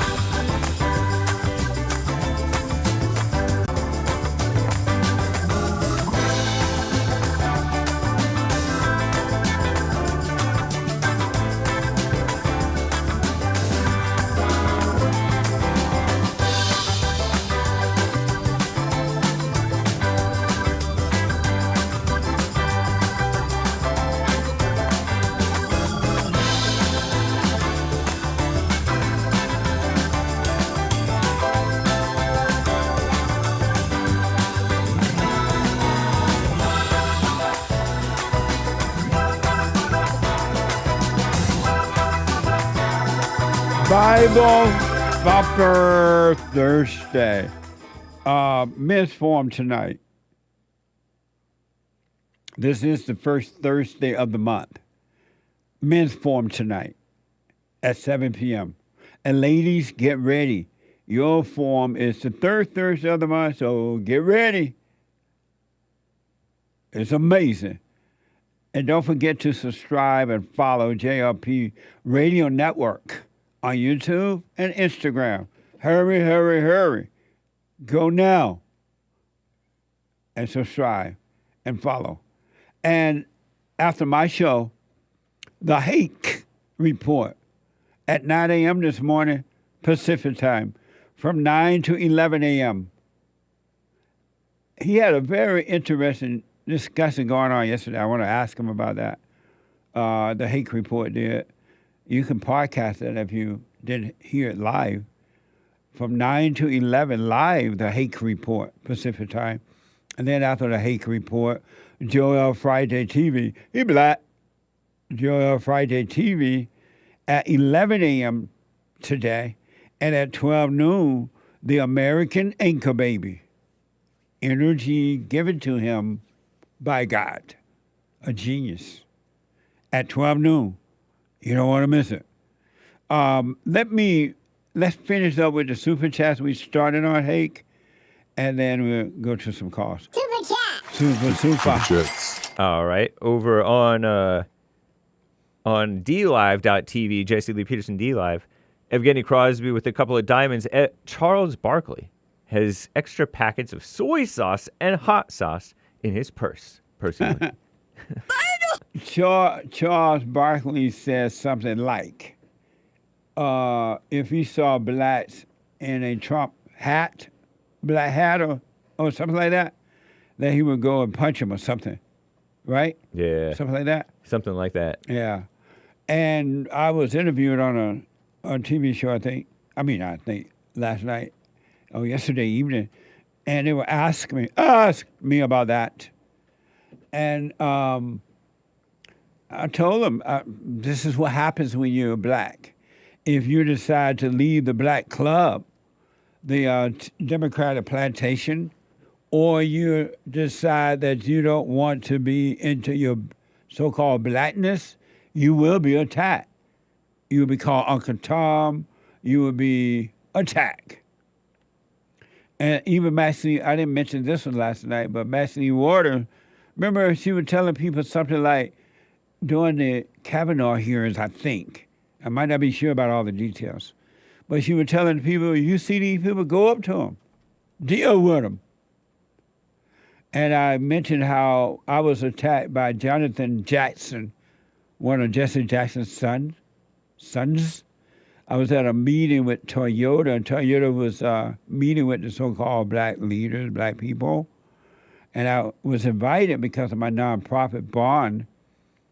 And so Toyota got up and, Jesse Jackson got up and talked about all that crap. Jesse Jackson was there, Judge Matthews was there, and Jonathan Jackson, other so-called black leaders throughout L.A. area, NAACP, I believe. And so they got up and talked all their mess, like they represented everybody. And Toyota got up and did his thing. And afterward, Toyota asked questions, any questions. So I raised my hand and they called on me. Long story short, I asked, could I deal with them without having to go through Jesse Jackson or any of those people, because I don't agree with anything they're about. And when I said that, oh, hell broke loose. Rumbling, the N-word raced through the room. Uncle Tom raced through the room. So I'm standing at the end of the meeting at the table there to get some coffee or something, a little snack. And Jonathan Jackson came over, he hit me. And I'm like, what the? And while we were talking, dealing with that, Jesse Jackson came over, Matthew came over. I found myself surrounded all the way around by the blacks. And they were like, the black KKK. I'm looking around like, what the? And so my bodyguard got me out of there. And but this is what happens when you're black and you don't want to be a part of the club anymore. This is why another reason, but not the only reason, it's not even the primary reason, but it's encouraged. This is why black violence and black people are so angry, because it is encouraged by their leadership. They're already angry because they're coming from angry mothers. They're mad at the mothers. But when they go out into the world and they set themselves up to be led by someone, they're going to get even worse because they feel like victims. And it was interesting to see that. I want to just quickly play that soundbite of Charles Barkley so that y'all would know what we were talking about. Watch this from CNN.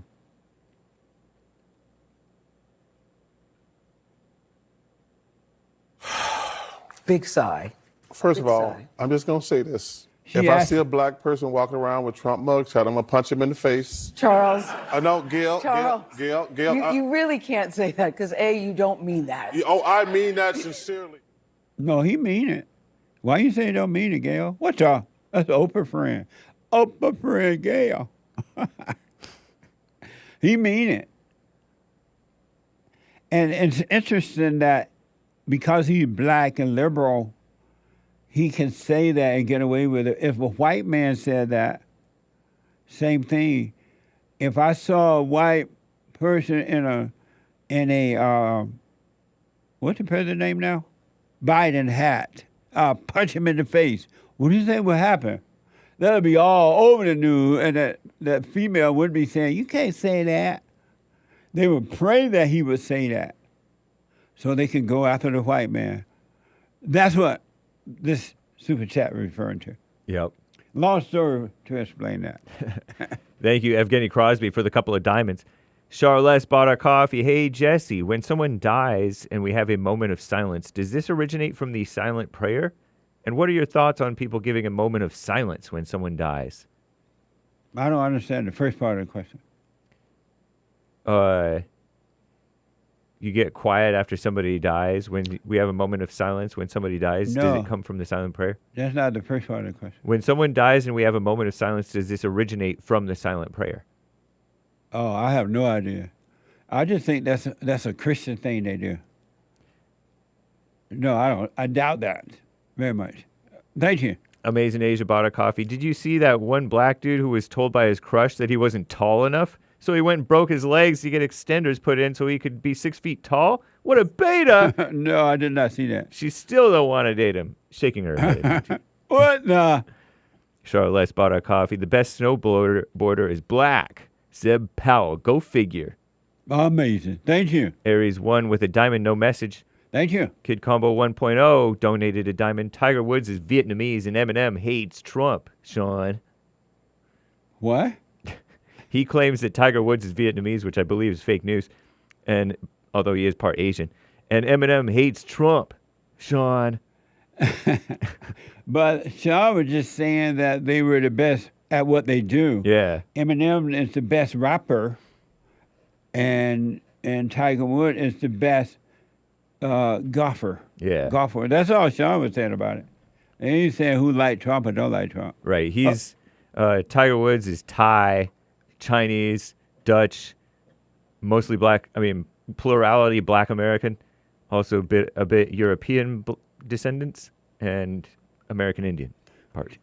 Right. Sean is saying Per he's not Wikipedia. Vietnamese. Right. Amazing. Thank you. That's just Kid Combo 1.0. Yeah. It's kind of like when you call everybody Japanese or Chinese. Oh. Or Mexican. Oh. Hola. Nathan Denny bought a coffee. Good morning, Jesse. I wanted to know your thoughts on dreams. Do they come from God or from Satan? Can they be influenced by both? They come from indigestion, constipation, and Satan. I've always been interested in dreams because since a child, I have had intense lucid dreams. Thank you, says Nathan. Yeah, no, I wouldn't put much faith into dreams at all. Amazing. They can be, because you go unconscious when you go to sleep, as you are when you're awake, you know, like walking around with your eyes open, and you just fall into a state of unconsciousness. Amazing. Nate bought a coffee. I'm just writing to remind the people, oh, the wall going up. Oh, the wall going up. Hassan, you say you've never dreamed? You never had a dream? Never dreamt. No, like maybe 4 or 5 times my whole life. Oh, so you have done it. But yeah, but maybe you do it and you just don't remember them. That's what we're told, is that you always dream, you just don't remember it. Or I was told that. I don't know if it's true. Yeah, a lot of times you don't remember, but I don't know about Hassan. yeah, I've like 3 or 4 my whole life. Amazing. And when I've had them, I've been exhausted when I woke up. I bet. So I was like, I'm glad this doesn't happen every day. You're not having them enough, that's why. Should we give them the wall going up? The pressure is on, huh? Should we give them the wall going up one time? If you can you can hear. Yes. Oh, the wall going up. Yeah, Mr. President, take this home. Home. The wall going up. The wall going up. It's long overdue. The wall going up. 30-foot wall. The wall going up. The wall going up. At the border, I'm stunned. Check out the Red Pill Lions. Red Pill Lions. 3 brothers doing that. They're amazing. Amazing. They're overcoming tough times. Not giving in. They're not victims. And they're doing some amazing work. They did an interview with you and made and used the part of that song in I video. was in a movie. Yeah. The movie they put together. That's right. Anyway, Canadian David is a monthly supporter on Rumble, Jesse Lee Peterson Rumble. He subscribed there, saying fasting is not just about food, but it is one of the major fleshly machinations of temptation. Curbing the hunger for Satan is not just about the Big Mac, it's clearing all distractions that curb the hunger and obedience for God. Okay. Thank you. I appreciate that a lot, but thank you. Demon Grandma ticked, says Canadian David with another chat. Don't mess with the Pope. Let me touch you, Pope. I wonder what would that woman done when she wanted to touch Jesus' garment or something. He would have said, who touched me? Right. What the? Amazing. Thank you. Stan69 with a diamond said, kids don't get spanked, so kids are out of control. Yeah, the parents don't love children at all anymore. Parents do not love their children. Amazing. It's amazing to see it, too. Thank you. Valerie bought a coffee saying, San, have fun at the men's forum. Nice. Thank you. Thank you. Appreciate it. Not sure what the first word means. Let's stop there. Okay. I want to get to some calls. Cool. 888. Thank you all so much. We're going to finish up on those in a minute here. I'm looking at the clock. I want to squeeze in some callers. Let me go back to Micah, the vet, the Vedic. Vedic. What? Vedic. Michael. Oh, Micah's gone. Let me go to Kennedy. There's one line open, 888-775-3773. Kennedy out of Texas. Kennedy, welcome to the show. You're on the air. Thank you, Jesse. It's a pleasure and an honor to speak with you. Thank you. I appreciate it. A lot on my mind, Jesse, and one of the biggest things is you kind of, the song, it had me laughing, Jesse, not going to lie to you. The border was going on here at Texas. I'm just trying to wrap my head around it. Yeah. And yeah. I don't really understand how I can assist, protect myself if I need to move or what exactly is going on. Because I am starting to see the shift of the landscape of Texas change because of this. That's the whole purpose. That's why they're deliberately inviting and leaving the borders wide open because they do want to change the so-called voting power there. They're trying to turn Texas and really all of the states into Democratic states in order to get the votes. It's a selfish move, but that's what they're doing it for. Wow. And I'm hoping that Trump gets into office and just do right by the state. I mean, Texas has stood strong for a long time independently and have made some great decisions, but with this it's just feeling real shaky. Well, I'm hoping that if Donald Trump gets into the Great White Hope, that he will complete the wall and reestablish all the rules he had about illegal aliens in our country, sending them back, all those things, forcing Mexico to take more action on their end. So I hopefully he would do that, and then whomever takes over after him, if they're a Republican, that they would keep it going. I wouldn't worry about it. You're right to be concerned, but I wouldn't worry about it at this point. I hear you, Jesse. I have seen some footage, and this just could be just random footage, but there are some saying that they're terrorists, and I've seen some people get robbed, and I don't know what to do from this point, but I'll give it to God, Jesse. I do the silent prayer and meditate on it as well, but I just want to say it's an honor and a pleasure to talk to a legend like yourself, Jesse. Thank you, but I appreciate it. Stay with it, but don't worry. And when you don't know what to do, don't do anything until you see what to do. And you can't go wrong that way. All right, Jesse, I did have one more question. I do want to work my way out to Los Angeles. I am a creative, and I want to work my way out there. So on a separate matter, I might reach out on that. But I have a very creative family, and we all love you. And I just want to say you might be getting an email at some point from a Kennedy out of Texas. All right, I'll look out for it. Thank you, buddy. I wish you well. All right, thank you. Have a good one. You too now. Amazing. 888-775-3773. Derek out of Nebraska. Let's see here. Derek, welcome to the show. You're on the air. Good morning, Jesse. Good morning. Blessings from Nebraska. Thank you. I appreciate that. So, Bible Thumper Thursday. I talked to you last week. I thought I'd keep it simple today, and the question is actually two questions. The biblical question? Yes. Do you know God? Who is God? Okay, so one question is actually two.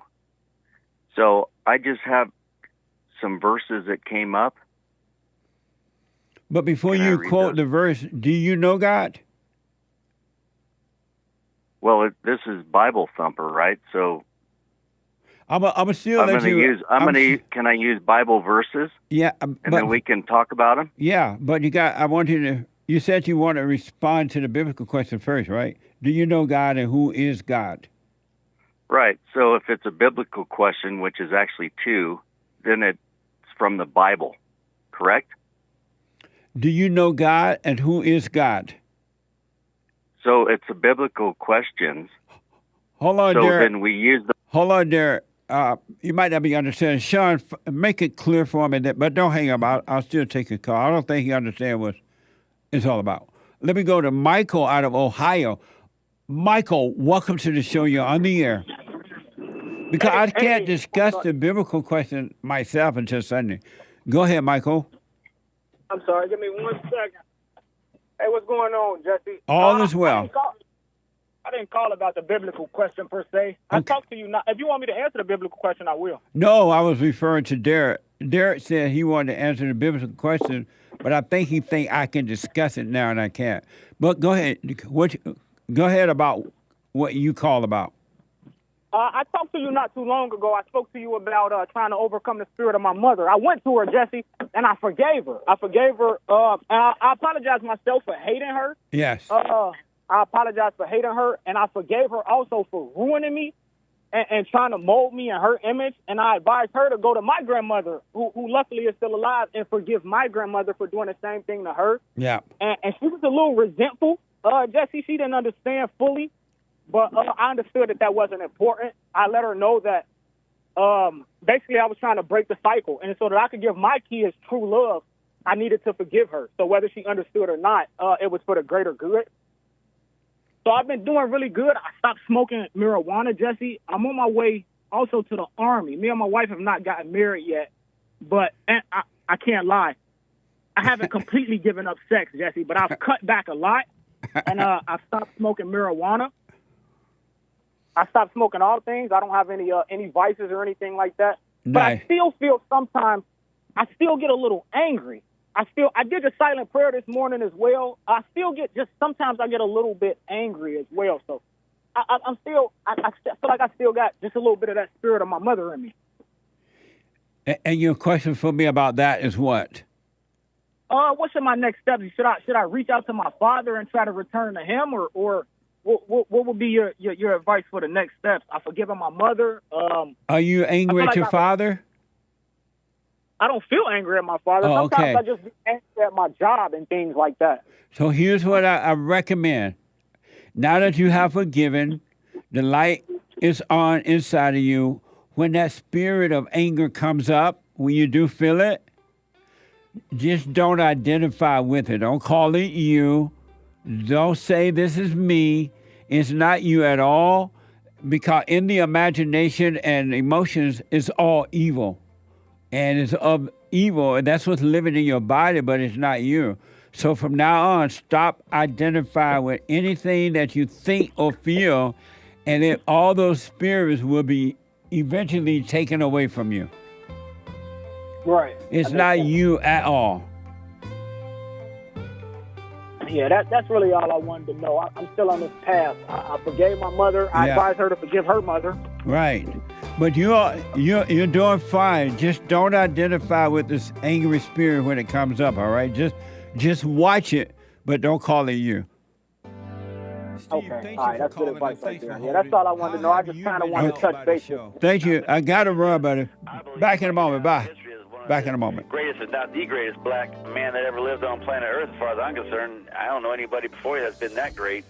You know, freeing the slaves is one thing, but you've been freeing people of their mind, which matters, it should be anyhow, to you more than anything else, because with the mind not being right, there ain't nothing else going to happen right anyway. If you can doubt every thought because you're not your thoughts, if you can doubt every thought, knowing that you're not your thoughts, you don't create them, they're not from God, that they're from the deceiver, the great deceiver, Satan. If you can doubt every thought, you can be free, just like that. At an instant. Bring every thought into captivity. It's so amazing.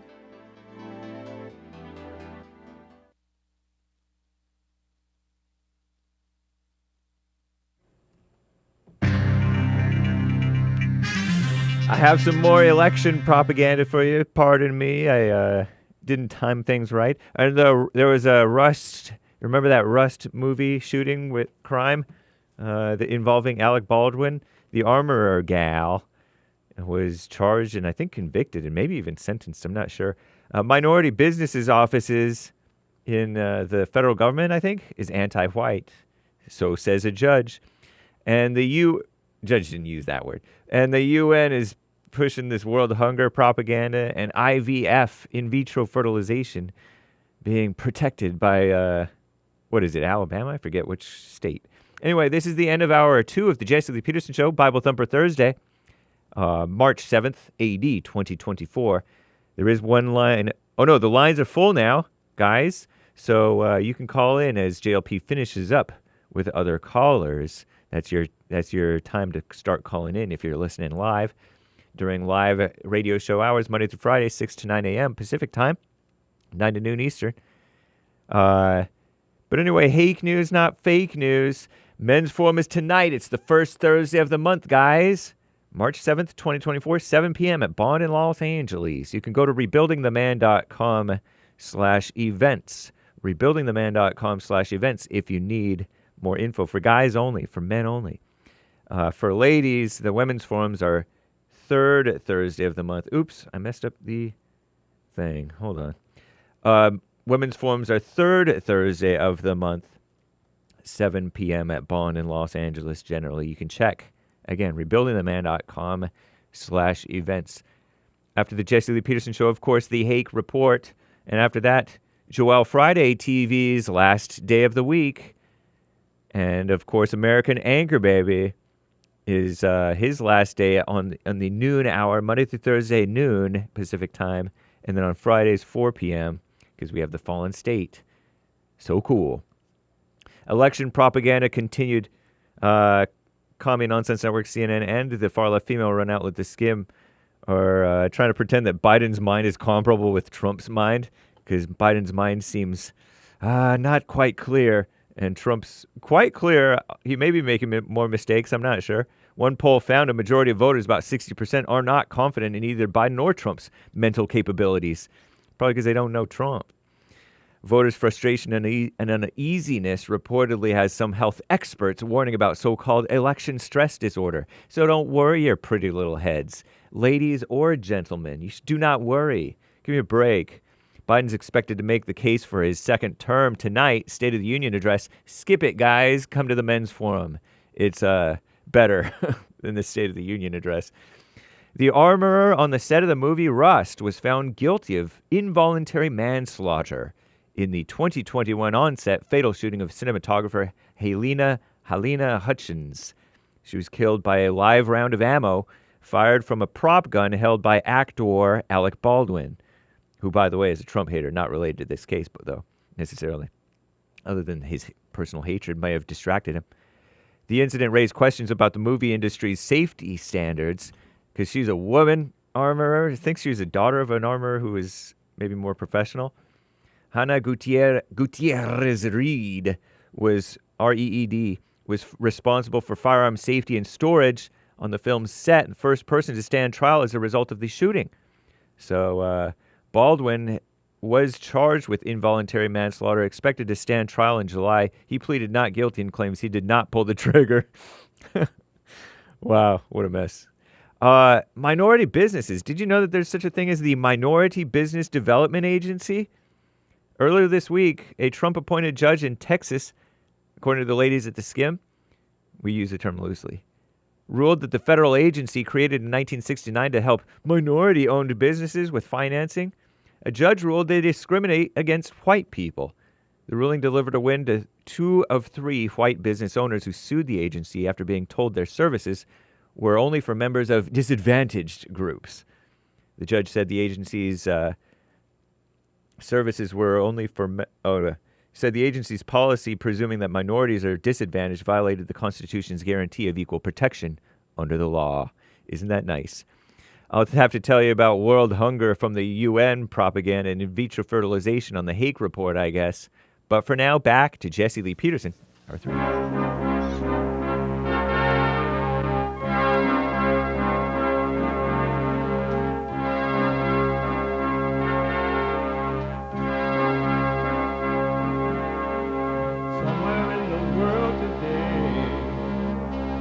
Got to stand up strong, face the truth about themselves, to understand what went wrong. I know we can find a way. I know we can find a way. I know we can find a way to stand up,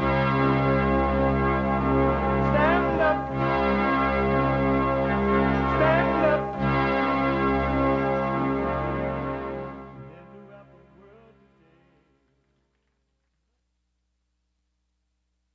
Uniting the races with truth instead of dividing them with lies. We're also rebuilding the family by rebuilding the man. I'm Jesse Lee Peterson. Welcome to the 3rd hour of the show. That was a bad outing in the last hour there. I'm sorry about that. I went out horribly. But I'm black. What the? You can get involved by calling 888-7753, 773-888-77-JESSE, Jesse. My biblical question for this week. Do you know God? Who is God? Do you know God? Who is God? We have every way that you can watch and support the show listed on JesseLeePeterson.com/show. JesseLeePeterson.com/show. And if you're laying up at the beach or you're buying fentanyl or you are trying to get across, well, not trying, coming across the borders, or you just don't know what to do, you can be listening to the show. You can podcast, and you can be listening by calling the listen line on your iPhone or iPad at 641-793-1500, 641-793-1500. Follow us on social media, JLP Talk on X and Jesse Lee Peterson on Instagram. And to donate and have your comments read out loud, go to buymeacoffee.com/JLP Talk. Buymeacoffee.com/JLP Talk or Bond JLP on Cash App. Bond JLP on Cash App. And it is Thursday, the last hour of the show today. And every Thursday is Bible Thumper Thursday. You know what happened? Can you see his My breathing? Jesus. Hey, this man died since Friday. Hey. Elliot. Idiot. Elliot. Idiot. Jesus. Lift your hands. Lift your hands. Oh, lift your hands, all you people. Rise up, idiot.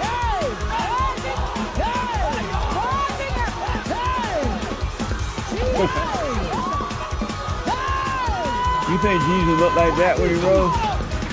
Angels are being They look released pretty right scary now. there. Angels are being dispatched right now. I think in Christian circles we have a very difficult time recognizing emotion. Self-control is my ability to enter into those tears, my ability to embrace that emotion. Embrace that emotion. Derek, you can call back, but I can't respond to the biblical question, so I think Sean explained everything to you. I have to wait until Sunday, Derek, to respond to the biblical question. You can respond, but not I. Hake, I want to ask you a quick question before I go back to the phones. Cool. Yesterday on your show, you had a guest. That was yesterday, right? Yes, it was. And who was it? Krishan the Dawn from Misfit Nation. Nice. Yeah. And you guys were talking about speaking in tongues. It came up because a caller called in asking, and then another caller called in talking about it. Yep. And the conversation with you and Krishan the Dawn, and the caller were very interested about speaking in tongues. What did you get from that conversation? That Do you believe in speaking in tongues? I don't know. I don't know if I believe in it. Not to the point that these people believe in it. That's for sure. I don't know. I'll just say no, I don't. But I know it's in the Bible, so I think that something happened that was speaking in tongues. But I don't think word. My take is that if it's okay, is that people read something in the Bible and think they know what it means, and then they apply it, and God's probably up there like, that's not at all what I was talking about. He was like, what the? Yeah. So that's my theory. And so, but yesterday, did you remember? Do you remember the conference? Yeah, need to remember podcast it. It was very interesting. Yeah. It really had my attention. So do you believe? You don't know what that meant. I don't know. But I don't know happened. what they meant by speaking in tongues in the Bible. Yeah. Right. Okay. Yeah. And the conversation yesterday about it. What did you think about the conversation? I thought that the young man who's truly passionately believes in speaking in tongues, and he's been doing it. He was Pentecostal. That he is emotional, and he was thinking that it's doing something, and it's not necessarily doing it. It's reminiscent of the idea of fasting for your wife or your child to be, as you talked about in the first hour. It sort of doesn't, the way that they're doing it doesn't have anything to do with anything except imagination and emotions and stuff. I feel like you're tuning me out because you're not looking at me. But I'm listening now. Okay. I'm trying. Am I boring? Am I boring you? Amazing. Yeah. And so, your guess, did he believe in speaking tongues or not? I don't think so. He left it open. Oh, okay. He was yeah, like, that's why I didn't know for sure what he believed. He felt that most of the time it's performing in front of somebody to look like you're special, like you're so godly or something like that. That's how he takes it. But he admits that he might be wrong in misjudging people about it. Oh, okay. Yeah. Yeah, he sounded like he was a pretty smart guy. Oh, yeah, Krishan, the Dawn. He was on the Fallen State. Yeah, I remember. Yeah. I do remember. It was a very interesting discussion, folks. You can podcast the Hake report from all of the show, but yesterday especially, about speaking in tongues. It was very interesting. I think y'all like it. Nice. My friend texted me and said, the silent prayer is not Christian. How is it not Christian? The silent prayer is not Christian. I believe it was developed to appease the non-Christians by not saying a prayer out loud for those who do not believe and do not want to hear anyone praying to God. What I don't even understand that. Talk about a projecting motives. That's my friend. Yeah. Thank you, friend. we were We were talking about how the silent prayer is the Lord's Prayer. Yeah. On the Hake report the other day, because Frederick and other callers were like, "It's not the Lord's Prayer. Now you're just white labeling it." It is the Lord's Prayer. Yeah. Everything about the silent prayer is the Lord's Prayer. Because the Lord's Prayer is, "Our Father who art in heaven, hallowed be your name." Yeah. That means glory to you, not me. Yeah. Thy kingdom come, thy will be done on earth as it is in heaven. That's what you're submitting to when you're doing the quiet prayer. Yeah. Give us our daily bread. Your needs are all taken care of. You realize that all is well. Forgive us as we forgive others. That's what you're doing. Yep. Absolutely. Nice. So, do not lead us into temptation, but lead us not into temptation, but deliver us from evil. Nice. That's all. It's like when you pray that out loud, if you were to pray that out loud, repeating that, it's like God's like, no, duh, I already know that. You know what I mean? And he even say we don't know what to pray for or what to ask for. Yeah. So dummies, while you pray it out loud, you don't even know what to pray for. And to pray that someone be saved is dumb too. Suppose they don't want to be saved. So people have an idea what pray means. Yeah. People have an idea what love means. People have an idea what study means. Most people love their hell. They don't want you to be. What you praying for me? Speaking in tongues means. Yeah. They don't want you praying for them. Oh, Lord, please save Dodo. And then you save Dodo, then Dodo going to kill you. Yeah. Oh, a mess. Who's Dodo? I don't know. Someday I made up. People have an idea what sin means. It's all an idea. Yeah. Nice. Oh, my friend said, I'm talking about how they use a so-called silent prayer in government function. Oh, he meant about the government. Oh, moment of silence stuff. Oh. Oh. That's... Sorry, my friend. Thank you for clearing it up. I'm talking about how they use a so-called silent prayer. They don't even call it that. In government. They call it moment of silence. Yeah. And then they will say thoughts and prayers. Isn't that interesting? They mix thoughts with prayers. I know. The heck? They mean they ain't really praying for you. Yeah. They're not really sending out their prayer. They're sending out their hell. So thank you, my friend. He black for clearing that up. Nice. Yeah. He said we were talking about two different things. You're right. Indeed. Amazing. What the? Let me go to Stuart, a first-time call out of Wisconsin. Stuart, welcome to the show. You're on the air. Hello, Jesse. It's a real pleasure to be on. I'm one of your biggest fans. Thank you for calling. Yeah. I agree with what you guys were just saying, by the way. 99% of speaking in tongues is just, I think, for the sake of appearing special. I've been to a bunch of different churches. I lived in Chicago for a while, and a lot of those people are just doing it for kind of like a performance art sort of thing. Yeah, it's all ego. Well, and then just to kind of start off, I've forgiven my father, and I think silent prayer saved my life, so I do appreciate that. You're welcome. Did you forgive your mother, too? Yes, I did. How did that go when you went to her? Well, my favorite Bible verse to share with my family for a long period was that part where Jesus said, no man can be my disciple if he does not hate his mother or his brother or his sister. And they didn't really understand that at first. And I didn't really understand it either. But the more I lived by it, the better it became, until I realized one day a lot of that hate was gone. Nice. And did your mother react, or did she say she was sorry? In a way, yeah. Okay. Amazing. Well, it doesn't really matter if she does anyway, as long as you forgive her. Exactly. Yeah, that's kind of what I thought. Right on. Go ahead. Well, so it's Bible Thumping Thursday. Very excited for that. And there was some video I saw you uploaded to YouTube about a week ago about your perspective on, Jesus is not God, but he's, you firmly fall in the camp. He's only the Son of God. And the verse I want to kind of discuss with you is that, I and the Father are one. And my opinion might be a little different than you've experienced before.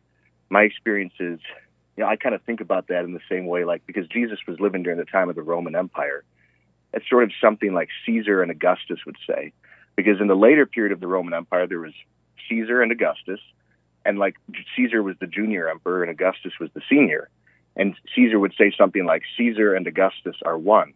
Now, they were different people, but the Roman people kind of gathered that they were united by that kind of essence. You know, they were different people, but united in the same imperium, the same power. And that's kind of how I believe Jesus is God, as well as the Son of God. Well, I didn't say he was just only Jesus. He was important, very important. But you're saying from that, you're saying that Jesus is God? Yes. And how can you compare that to Jesus? Well, there's one of the epistles, Paul says, in Jesus was, fulfilled and is complete the full tabernacle of all godliness. So I think to call Jesus anything but God, sort of a reduction of his true essence. Amazing.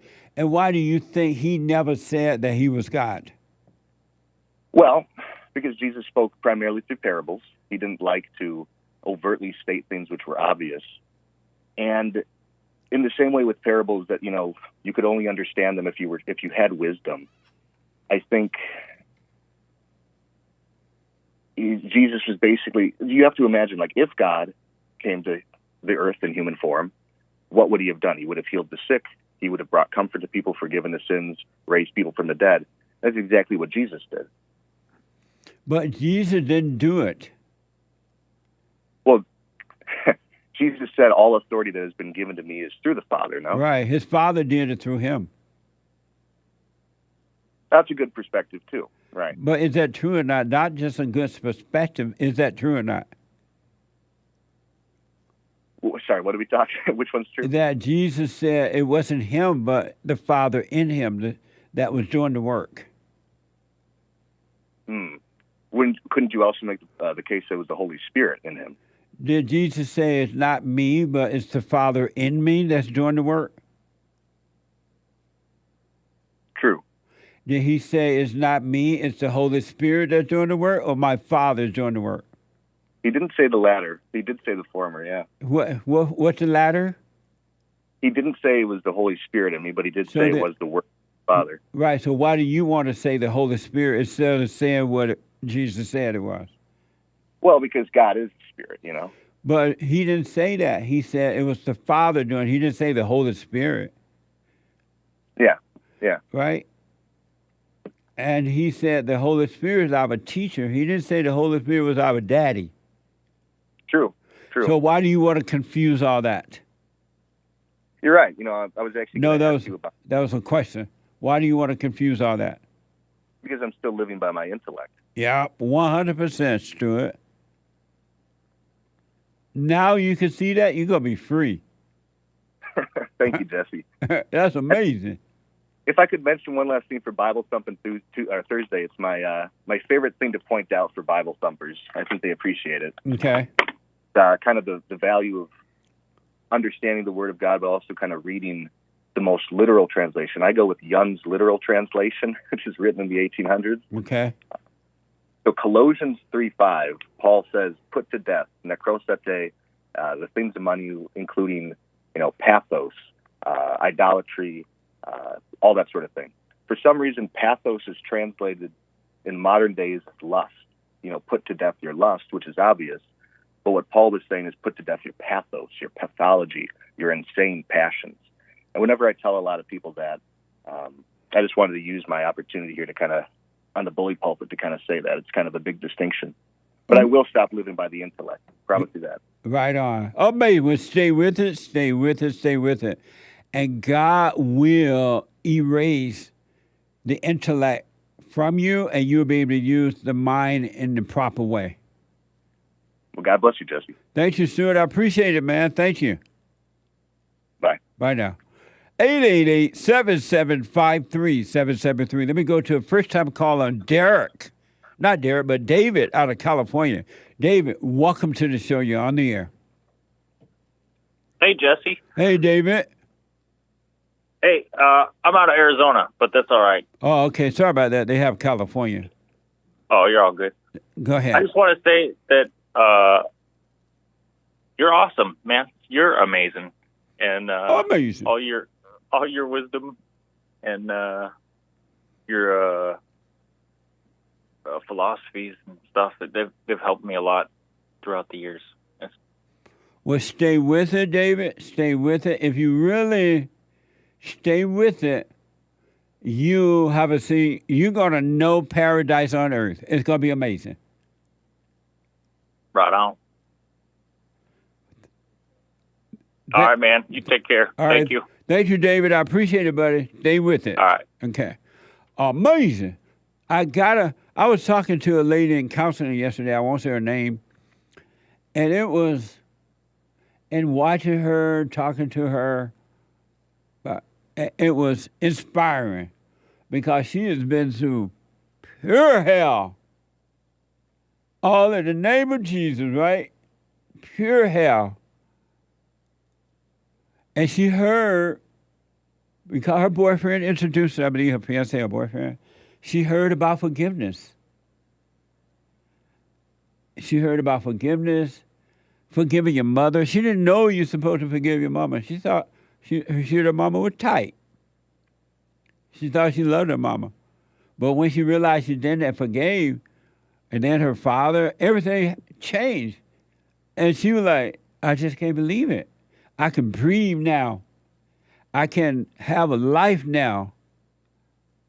It was very, very, very, I hope she's watching, and her boyfriend and fiance, or I think it was her fiance now.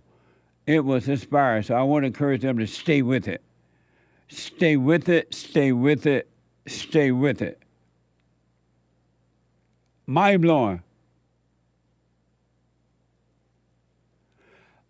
Robin is a first-time caller out of Missouri.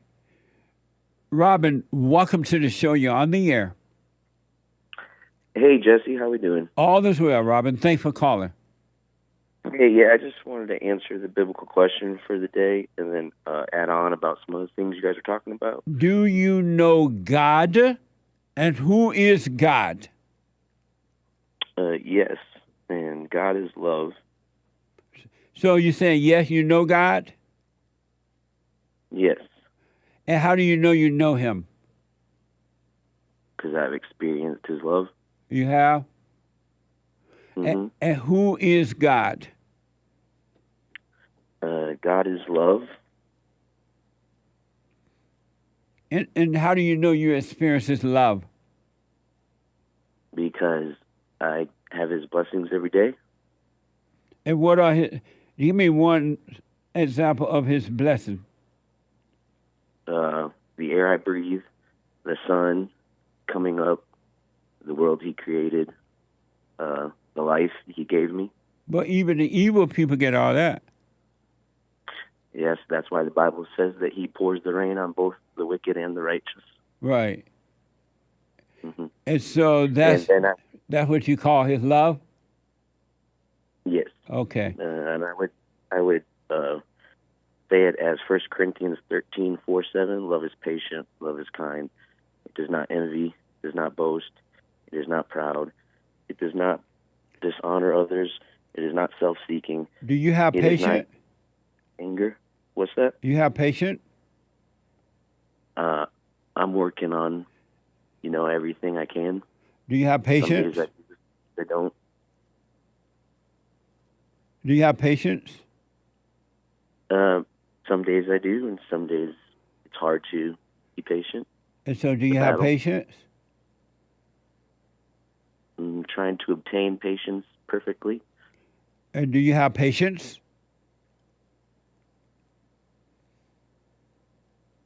Yes. So you said try to obtain it. Some days I do, some days I don't. Now you're saying yes. Which one is it? I have patience. You have patience? Yes. Mm-hmm. So all the time? Yes. Okay. And do you have anger?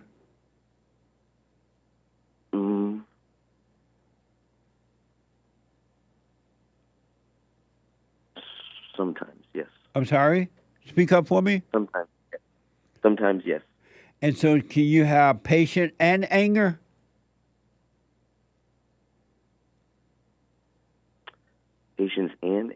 Yeah. Well, I was reading 1 Corinthians, and it says it is not quick to anger.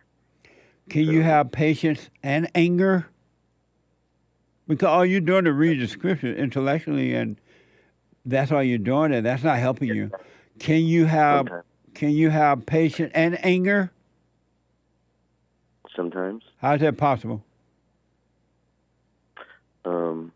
Because I'm human. I'm only human. So you're of human spirit and not of God's spirit? I am of flesh, but God's spirit is something that we can obtain. So God's spirit is something you can obtain? The humans can obtain, yes. Can you obtain it? Yes. How? By letting God have control. And why don't you have that then? Why have you let God have control? I do try to let him have control. And why haven't you let him take control? Why have you given up? Because his way is better than mine. Why haven't you given up? Given up? Why haven't you allowed him to take control? I'm saying I have allowed that. I have allowed him to take over and have control. How did you do that? Giving up desires and letting him have his way. So if you've given up desires, why haven't you given up anger? Well, I've given up anger as well. You say you're angry sometimes. Sometimes like you say, the feeling or spirit of anger comes, but like you say, you just have to be like, it's not me. Not that you're never tempted. Have you forgiven your mother? Yes. You told her? I've done all that. Mm-hmm. What did she say? How old are you? 35. Oh, why you sound so young?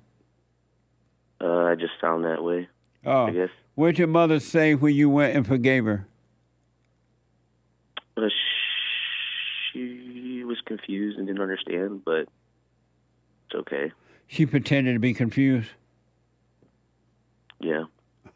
Amazing. But can I add to some other things you guys were talking about today? Yes. Speaking in tongues thing, I heard you guys bring that up, and I just wanted to touch on that because I came from an evangelical background where a lot of that stuff is going on, and I've looked into it, and I see it more as like utility from God than just ego or people doing things to get attention in front of others. So that's how I look at it, because when it was used in Scripture, it was actually for a utility and a purpose. So when the apostles were speaking in tongues, other people could understand what they were saying in their own language. So I feel like if you're not actually doing something... Stay close to your phone. Say that again? Stay close to your phone. Okay. I feel like there should be utility. It shouldn't just What do you mean by utility? Speaking in tongues should be getting something done, I guess, in other words. Like washing dishes? Speak that again? Like washing dishes? Well, or... What do you mean by, I don't know what you mean by speaking in tongues should be utility? It shouldn't just be for the ego of the person, which I feel like most people do nowadays. There should be a utility to it. I feel like it's kind of overused by a lot of people, and it is just chaotic babbling, where in Scripture, when we see it used, there was utility, but it was actually being used, and people could understand what people were saying in their own tongues, and they didn't know that it was a divine language coming to them from heaven. You speak in tongues? I just think can I? No, I don't try to fake it. If I believe, and I never tried, I don't do that. No. Okay. Good for you, man. I believe you would know. But I also want to add on one more thing, Jesse, about talking about Jesus is the Son of God, and I agree with you on that, simply because Paul also states that Jesus is the second Adam. So I very much agree with you that Jesus was the Son of God. And, amazing. Yeah. But, well, I appreciate that, Robin. Thank you. Yeah, and one more thing I was going to say, that the relationship between men and women is very interesting because, you know, if we go back to the Garden of Eden, everything in relationships comes down to obedience and someone being the head. Yeah. And why Christ was the second Adam is because Adam messed up in the beginning because he allowed the woman to deceive him and manipulate him. Yep. And he didn't stand fast and stand his ground. Amazing. So, thank you, buddy. Yep. I got to take a break. Call me again.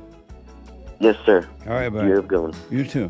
888-77-JESSE. The treasure chest is now open on D-Live. And I'll be back in a moment. One line open.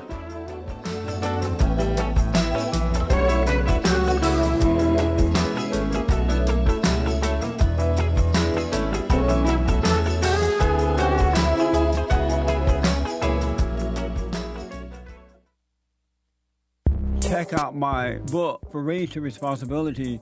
I show you how I was able to overcome anger. The spirit of anger was taken away from me. I had it. And as a result of having anger, I was insecure. I had doubt, worry, fear. I was in a fallen state and didn't know it. And it wasn't until I went and forgave my mother who tried to turn me away from my father. I forgave my father for not being there and returned back to him. My spirit connected with his spirit, and through him, I was able to return to God. And I have perfect peace. Perfect love casts out anger. And when anger is gone, fear and doubt, worry, insecurity, suicidal thoughts, all of that is gone. And you are free. Amazon.com, Barnes & Noble, or if you want an autographed copy, you can go to my website at rebuildingtheman.com or call 800-411-BOND.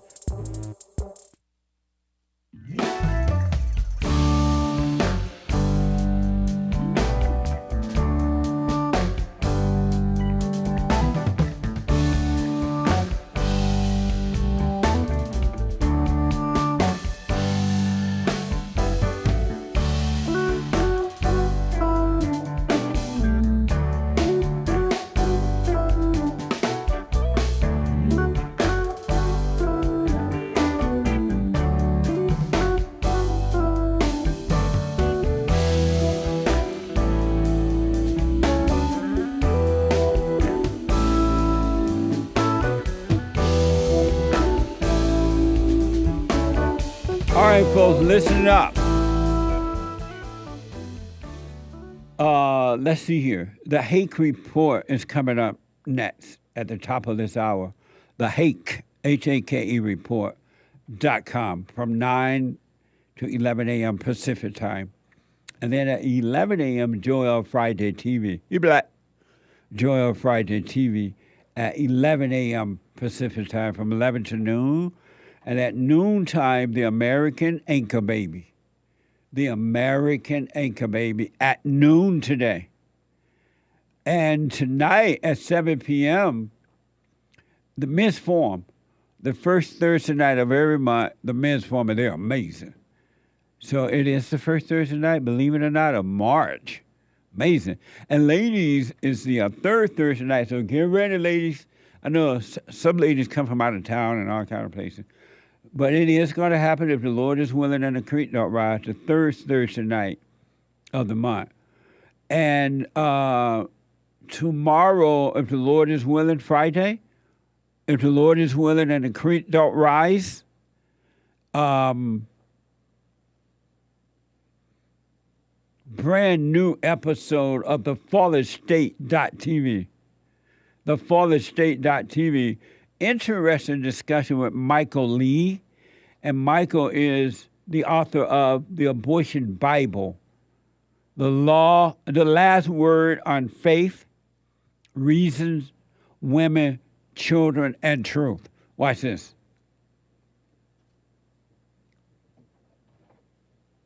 You don't have it? Oh, okay. All right, we're going to get that ready for in a minute. And I do counseling, so if you need counseling, the best counseling service on this side of heaven, we have it. By phone, Skype, or walk-in, go to rebuildingtheman.com, rebuildingtheman.com, or call 800-411-BOND, 800-411-2663 for counseling service if you need it, all right? And last but not least, personal shout-outs. I'll do those as well. Personal shout-outs, birthday shout-out, wedding, congratulations, anniversary, whatever it might be. Shout-outs. Go to Cameo, CAMEO.com/Jesse Lee Peterson. CAMEO.com/Jesse Lee Peterson. Let me go to Denzel, a first-time caller out of Illinois. Denzel, welcome to the show. You're on the air. How you doing, Jesse? All is well, sir. Good. Can you hear me? Loud and clear. Go ahead. All right. So I wanted to call you today. I've been watching your show for the last, I want to say, month, and then the clips were pretty funny. But as soon as I got into your pretty much prior things of that nature, I started to see that forgiveness was something that I needed to do. Yes. And I just wanted to call you in terms of kind of how to go about that process, just to give you a little bit more context of what's going on. Grew up in a single-parent household. Yep. So grew up in a single-parent household. Figured out that I've always been, I don't want to say rebellious, but I kind of knew I shouldn't listen to my mom in terms of how to go about my life because, I mean, that led me to just living with her at a very old age.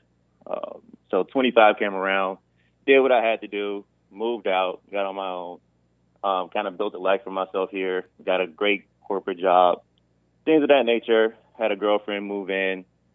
And as soon as that happened, as soon as I pretty much took dominance over my life, mom tried to invite my mom in, try to have a better relationship with her. So my way of forgiving her was bringing her around me and you my invited girlfriend. her to live with you? No. Oh, I see. To just visit, blah, blah, blah. Yeah. Because Okay. I try to keep her away because she tries to destroy everything. I don't know if it's intentional or not. So I tried to forgive her. So my way of forgiving her was kind of inviting her in, kind of keeping a leash on her in terms of how much access she had to me. And then one day when I was at work, she came to see my girlfriend. So she's never been to my place, never stepped a foot in my place. She calls me selfish for that, but I don't care. And then as soon as I left one day, she came in with my girlfriend, told her all of my previous business, which she had no business doing, was casing my place. And then told my girlfriend not to tell me and kind of them make a pact. Yeah. And then as soon as she left, my girlfriend called me and I pretty much flipped out. Haven't talked to my mom in about a year since then. Because, I tried to trust her and every time I do, she pretty much stabs me in the back. So how do I go about, I forgive her, but I just know if I'm around her, she's going to take advantage of that. So how do you go about the forgiveness process for that? Well, now that you see, do you see you need to forgive her for your sake? You said what? Do you see that you need to forgive her so that you can be free? Yes. I mean, every time I try to forgive her, she stabs me in the back. So, But here's what you do. You FaceTime with her if you can, and you just say, hey, I forgive you. I realize now you can't help yourself. You've been driven by evil, and it's not you, and I understand. So I don't resent you for it. I'm sorry for resenting you. And don't ask for forgiveness. Don't apologize for nothing but I'm sorry for being angry. And God will forgive you, and then you'll be done with her. You don't have to talk to her. Don't invite her over. Don't let her come to your house. And if she does, have her arrested. But you don't have to deal with her at all, but just don't resent her. Okay, so I have to verbally confirm that with her, or can I just forgive her in the comfort of my own home? If it's possible to FaceTime with her, be looking at her when you deal with her, that's best so you can overcome the fear of her as well. But if you can't, you can just do it by phone. And let's say you can't do it by phone because she won't talk to you. Just realize she can't help it. It's evil that's driving her, and God will forgive you. But it's best to try to face her if you can. Okay. I mean, I have two other people in my life who I feel like are driven by evil. Every human being you know, every human being you will ever know is driven by evil. Only a few will overcome, but all people are driven by evil. Okay. And the only way they're not is if you return to Christ. When you return to the Father by forgiving your mother, by realizing you have this anger, and the anger is separating you from the Father, when you forgive your mother for turning you away from your earthly father, and forgive your father for not protecting you from the mother, you will return to God and you will be free. Okay. I've never heard you talk about this on this show, so I kind of want to touch on this a little bit. Okay. What do you do in the circumstance where, I mean, my dad has always been a beta. He's always been a beta. Right. And I think that's from his mom. I don't really know my grandparents like that. They died when I was young, on the younger side, to understand kind of their dynamics. But my stepmom was, evil personified. Yeah. Super duper duper evil. She hated my mom. She hated anything that she built. She tried to take me away from there, and she did some pretty messed up stuff to me when I was growing up. So there's a lot of, I don't want to say anger towards her, but I don't like her at all. Like, not one lick. So my question to you is, I know you talk about mom and dad. Do you have to forgive your stepmom too? Yes, you do. If she had that type of influence on you. But what I would do first is forgive my mother and my father. And then maybe, because when God changed your heart from anger to love, then anger, which is hatred, doesn't exist anymore in you. You're not that anymore. So you may not have to go to her by realizing she's evil and she couldn't help herself either. Your father has his mother identity, so his heart is evil and they can't help themselves. So once you deal with your parents first, you might not have to go to her. But if you still have it for her, you have to face her as well. Okay. And that advice is unanimous towards, like, if my girlfriend has the same issue, she pretty much has to do the same thing. If I would highly recommend, if she does, well, I know she does, even though I don't know who she is, she has it. And until she go and forgive her mother, she's going to put you through the same thing that your mother put your father through and that his wife put him through. You won't be able to deal with her because the woman you're with is your mother. You're attracted to what you hate.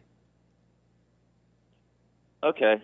Well, thank you, Jesse. I guess I'm going to FaceTime my mom after this. And my dad wants to meet me. I've met him before. I met him, and I just don't see really any value of hanging out with him. He's a beta. I don't want that to rub off on me. So in terms of him, what kind of relationship should a son have with his father if he doesn't provide any, he can't teach me anything, and I really don't want to be around him because he's weak. How do I go about that? Meet with him so you can stop judging him. Because if you don't love your father, you're never going to love God. You won't be one with God ever. You can't, how can you say you love God or who you never seen and hate your father who you have seen, who's with you? Forgive your earthly father. He could not help himself. Have that talk with him. And then you would see how to have the right relationship with him. If you want to hang around with him, you will. If not, you won't. But you wouldn't want or need anything from him because your father didn't have love to give either. He has not overcome his mother. But you got to forgive your father and your mother. Otherwise, you would never know God. Yeah. I mean, I love my dad. I just don't want to be around him. Well, then, have you forgiven him? I haven't verbally said it. Why not? Because I'm busy. I don't know. I just didn't want to, I guess. But I didn't think it was necessary. It's truly necessary. Okay. And again, don't let Satan talk you out of it. Oh, now you got to hang out with him. Now that's not true. The truth is you're going to see clearly how to deal with him and all people in the right way. Okay. All right. Well, I think this is going to make a difference. Thank you so much, Jesse. Does your girlfriend obey you? Yes. Like no other. I don't. Yeah. I Nice. don't want to get into Okay. to culture and race, but Oh, she's not black? No. Are I you used to date black? black girls my whole life. Yes, I'm mixed. You say you never dated a black girl? No, I only dated black girls until this point. And why'd you stop? Because they reminded me of my mother. Yeah, absolutely. But the issue is you're still with your mother. This white girl is your mother too. And because you She's not can't... white. I want to clarify that. Latina. Same thing. Okay. The Mexican girl is your mama because it's not the person, the physical person, it's the spirit in the person. And so you try to get away from your mother, but you ran right into the arms of your mother. The only way you're going to overcome your mother and not be attracted to that spirit anymore in any woman, you're going to have to forgive your mother. Okay. And do the silent prayer. Are you doing the silent prayer? Yeah, I started it last night. Okay, Palms up. stay with that. Watch those thoughts. I'm telling you, Denzel, your life will become clear and amazing. Amazing. And you're going to see how to deal with everybody, your parents and everybody in the right way. You won't be subject to them at all. Okay, that sounds great. Let me know how it goes, buddy. Will do. Thank you, man. Okay. Amazing. 888-775-3773. Let me go quickly to Bree out of Florida. Bree, welcome to the show. You're on the air. Hi, Mr. Jesse. How are you today? All is well, Bree. How you doing? I'm doing well. Good. I called. The first thing I want to say is congratulations to Donald Trump. The great white hope. Full steam ahead. Yes, absolutely. And I appreciate everything he's doing. The second thing I want to say, referring to Donald Trump, not really to him, but about Fannie Willis, is this is why people like her is the reason why they didn't want women voting and in offices and stuff, because they get crazy. I don't know. They're a mess. A hot mess. Number two, since it's Bible Thumping Thursday. Bible Thumper Thursday. I got a question that kind of would like thump the Bible thumpers on the head peacefully and patriotically. Okay. Why do they take Paul's word over Jesus' word? Meaning Like, what? do they think Paul came to save them from themselves? What are you referring to? Because of time, what are you referring to? Like, a lot of Christians, when you speaking with them about things in the Bible, they love to go back to Paul. Well, Paul said, like, I was talking with my dad, and he's like, Paul said because I tell my father about you all the time, and I told him that don't be angry. Yeah. And he says, Paul says, be angry but sin not. And I'm like, Dad, it's easier to not be angry than it is to be angry but sin not. Because once you angry, what's going to stop you from going into sinning? Amazing. Absolutely. Right? I don't get that. Well, if your father don't want to accept that, he want to just say, okay, Dad, you stay in your hell. Okay. And just wish him well in his hell. Right. There's nothing you can do about it. Right. And then I have my last question about perfect peace. Yes. I believe I have perfect peace. I believe that I'm now able to love and forgive unconditionally, which I believe that gives me perfect peace. But my brother got mad at me, and he told me never talk to him again, never call him again, all this and that. And I told him, okay, I'll see you at your funeral.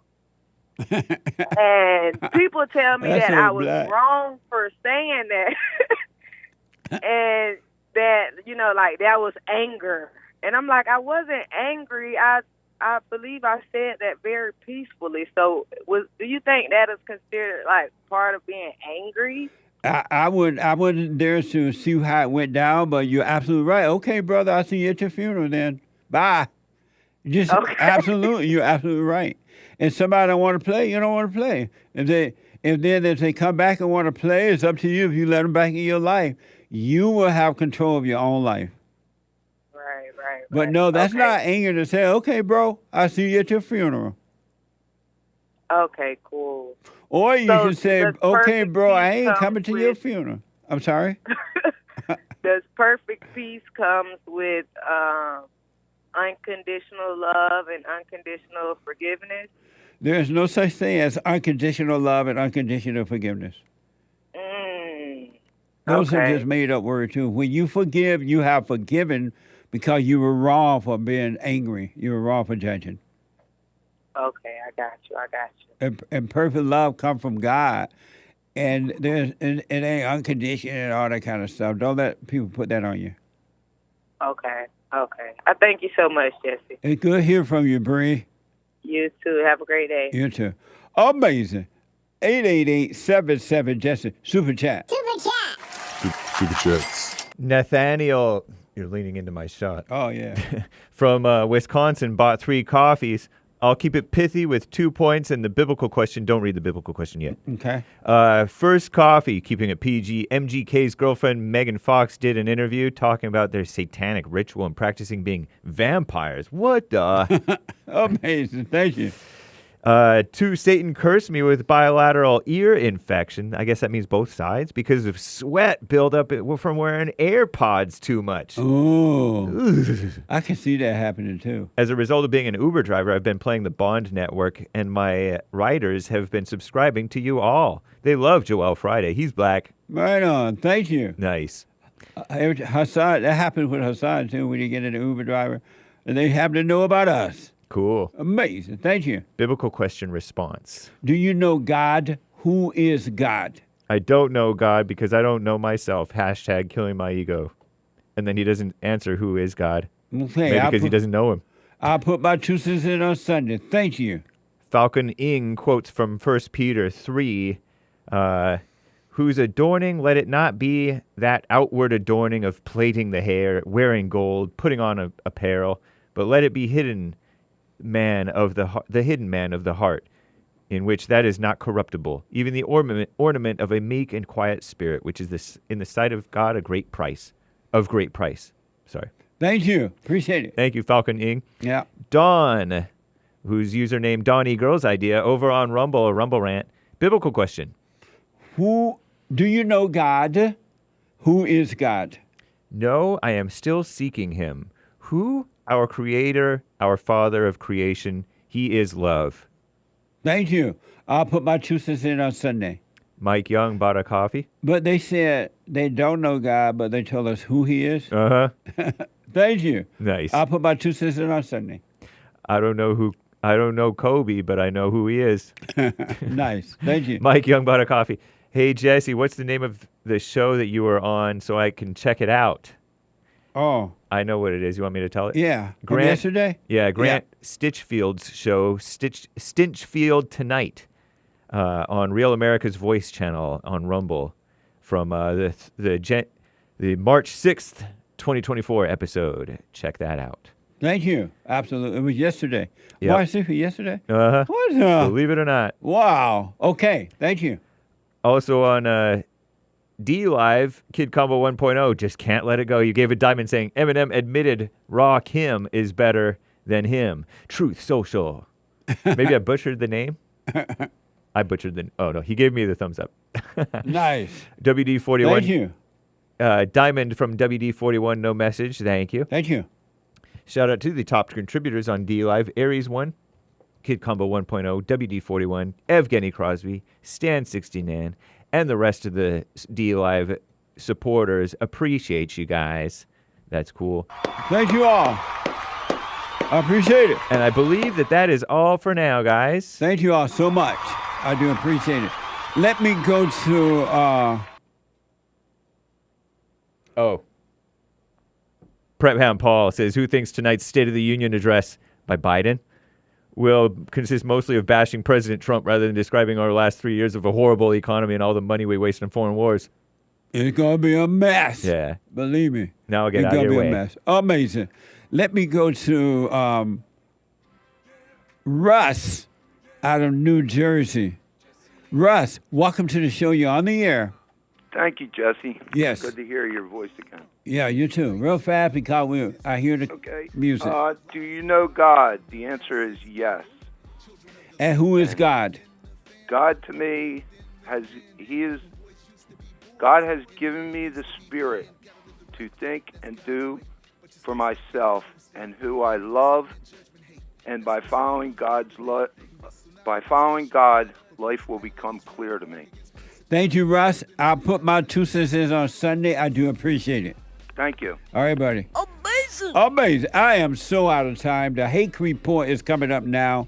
TheHakeReport.com from 9 to 11 a.m. Pacific time. And then after the Hake, JLP Friday TV at 11 a.m. And at 12 noon, the American Anchor Baby. Energy given to him by God. A genius. And tonight, the Men's Forum at 7 p.m. every first Thursday night of the month. And don't forget to donate to my nonprofit, rebuildingtheman.com, rebuildingtheman.com, or call 800-411-BOND. I appreciate it. We got a lot of work to do. And get on that straight and narrow and stay there. Just stay there. He endures to the end, will receive the prize. Just stay there, no matter what. But don't be angry. Forgive. All right? And to the callers, tomorrow is Open Line Friday. We'll try even harder to move more and more calls. All right? The boys are smoking. Have a good day. Amazing Bible Thumper Thursday. Bible Thumper. Thank you all. I had to get on the track one time. Joel Friday here. Look, stand up. Stand up, we got fighting to do. We gotta show him who boss. He put a Viking in you. He put that lightning in you. Igniting the truth. But you beg and blame and lie and hate and never wanna stand for the truth. So what you planning to do? You understand in the lose. You better go talk to your mama. Better stop at the drama. Better drop all the trauma. Boy, you better stand up, man up. Put your hand up and hut. Cause if we don't, then we lose. And then we gotta hear the fake news. Whoa.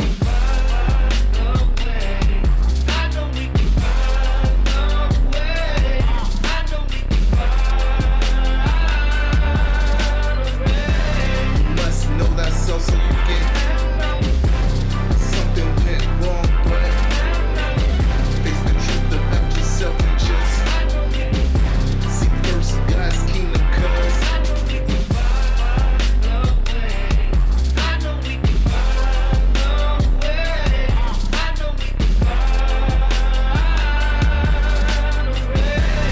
must know that so you get something went wrong, but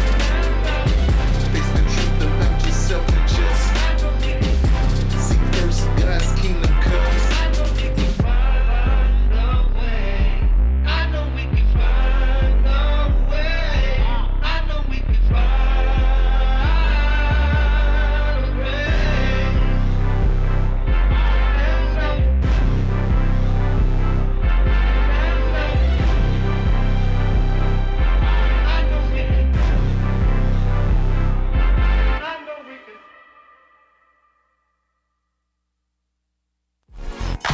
So, here's what I recommend. I invite you to download my silent prayer, and I want you to start doing it. You just download it, get the points of how to do it, and then after a while, you just do it on your own. It's going to point you in the right direction that your life will be returned to you from God. He will give you your life back, because anyone and all people who has anger, they're not themselves. You are the person that you are angry at. That's why it's so important to get to know yourself so that you can see who you're angry at. And if you're doing the hooping and hollering prayers and things like that, some people get up, oh, praise the Lord, hoop and holler, bless my mama, bless my daddy. Continue to do it. Do both. You will see if you want to stay with the hooping and hollering, or do you want to be still and know God. So my gift to you, no charge, at rebuildingtheman.com/church.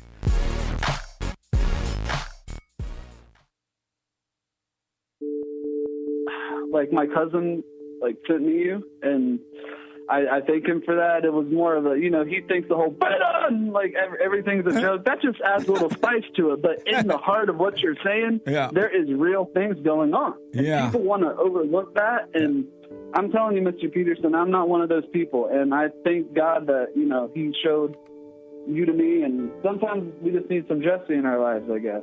I wish we had more brothers like you. We need more brothers like you. This because we don't have most guys that can, you know what I'm saying, lead black people into the right direction. And I thank you for that, because a lot of people will be like, man, it's still going on. It's racism. And I try to tell them, like, watch his show. Listen to this brother. He's telling the truth. Take no thought about tomorrow. Yesterday doesn't exist. And you're going to see, man, God is with us and all is well.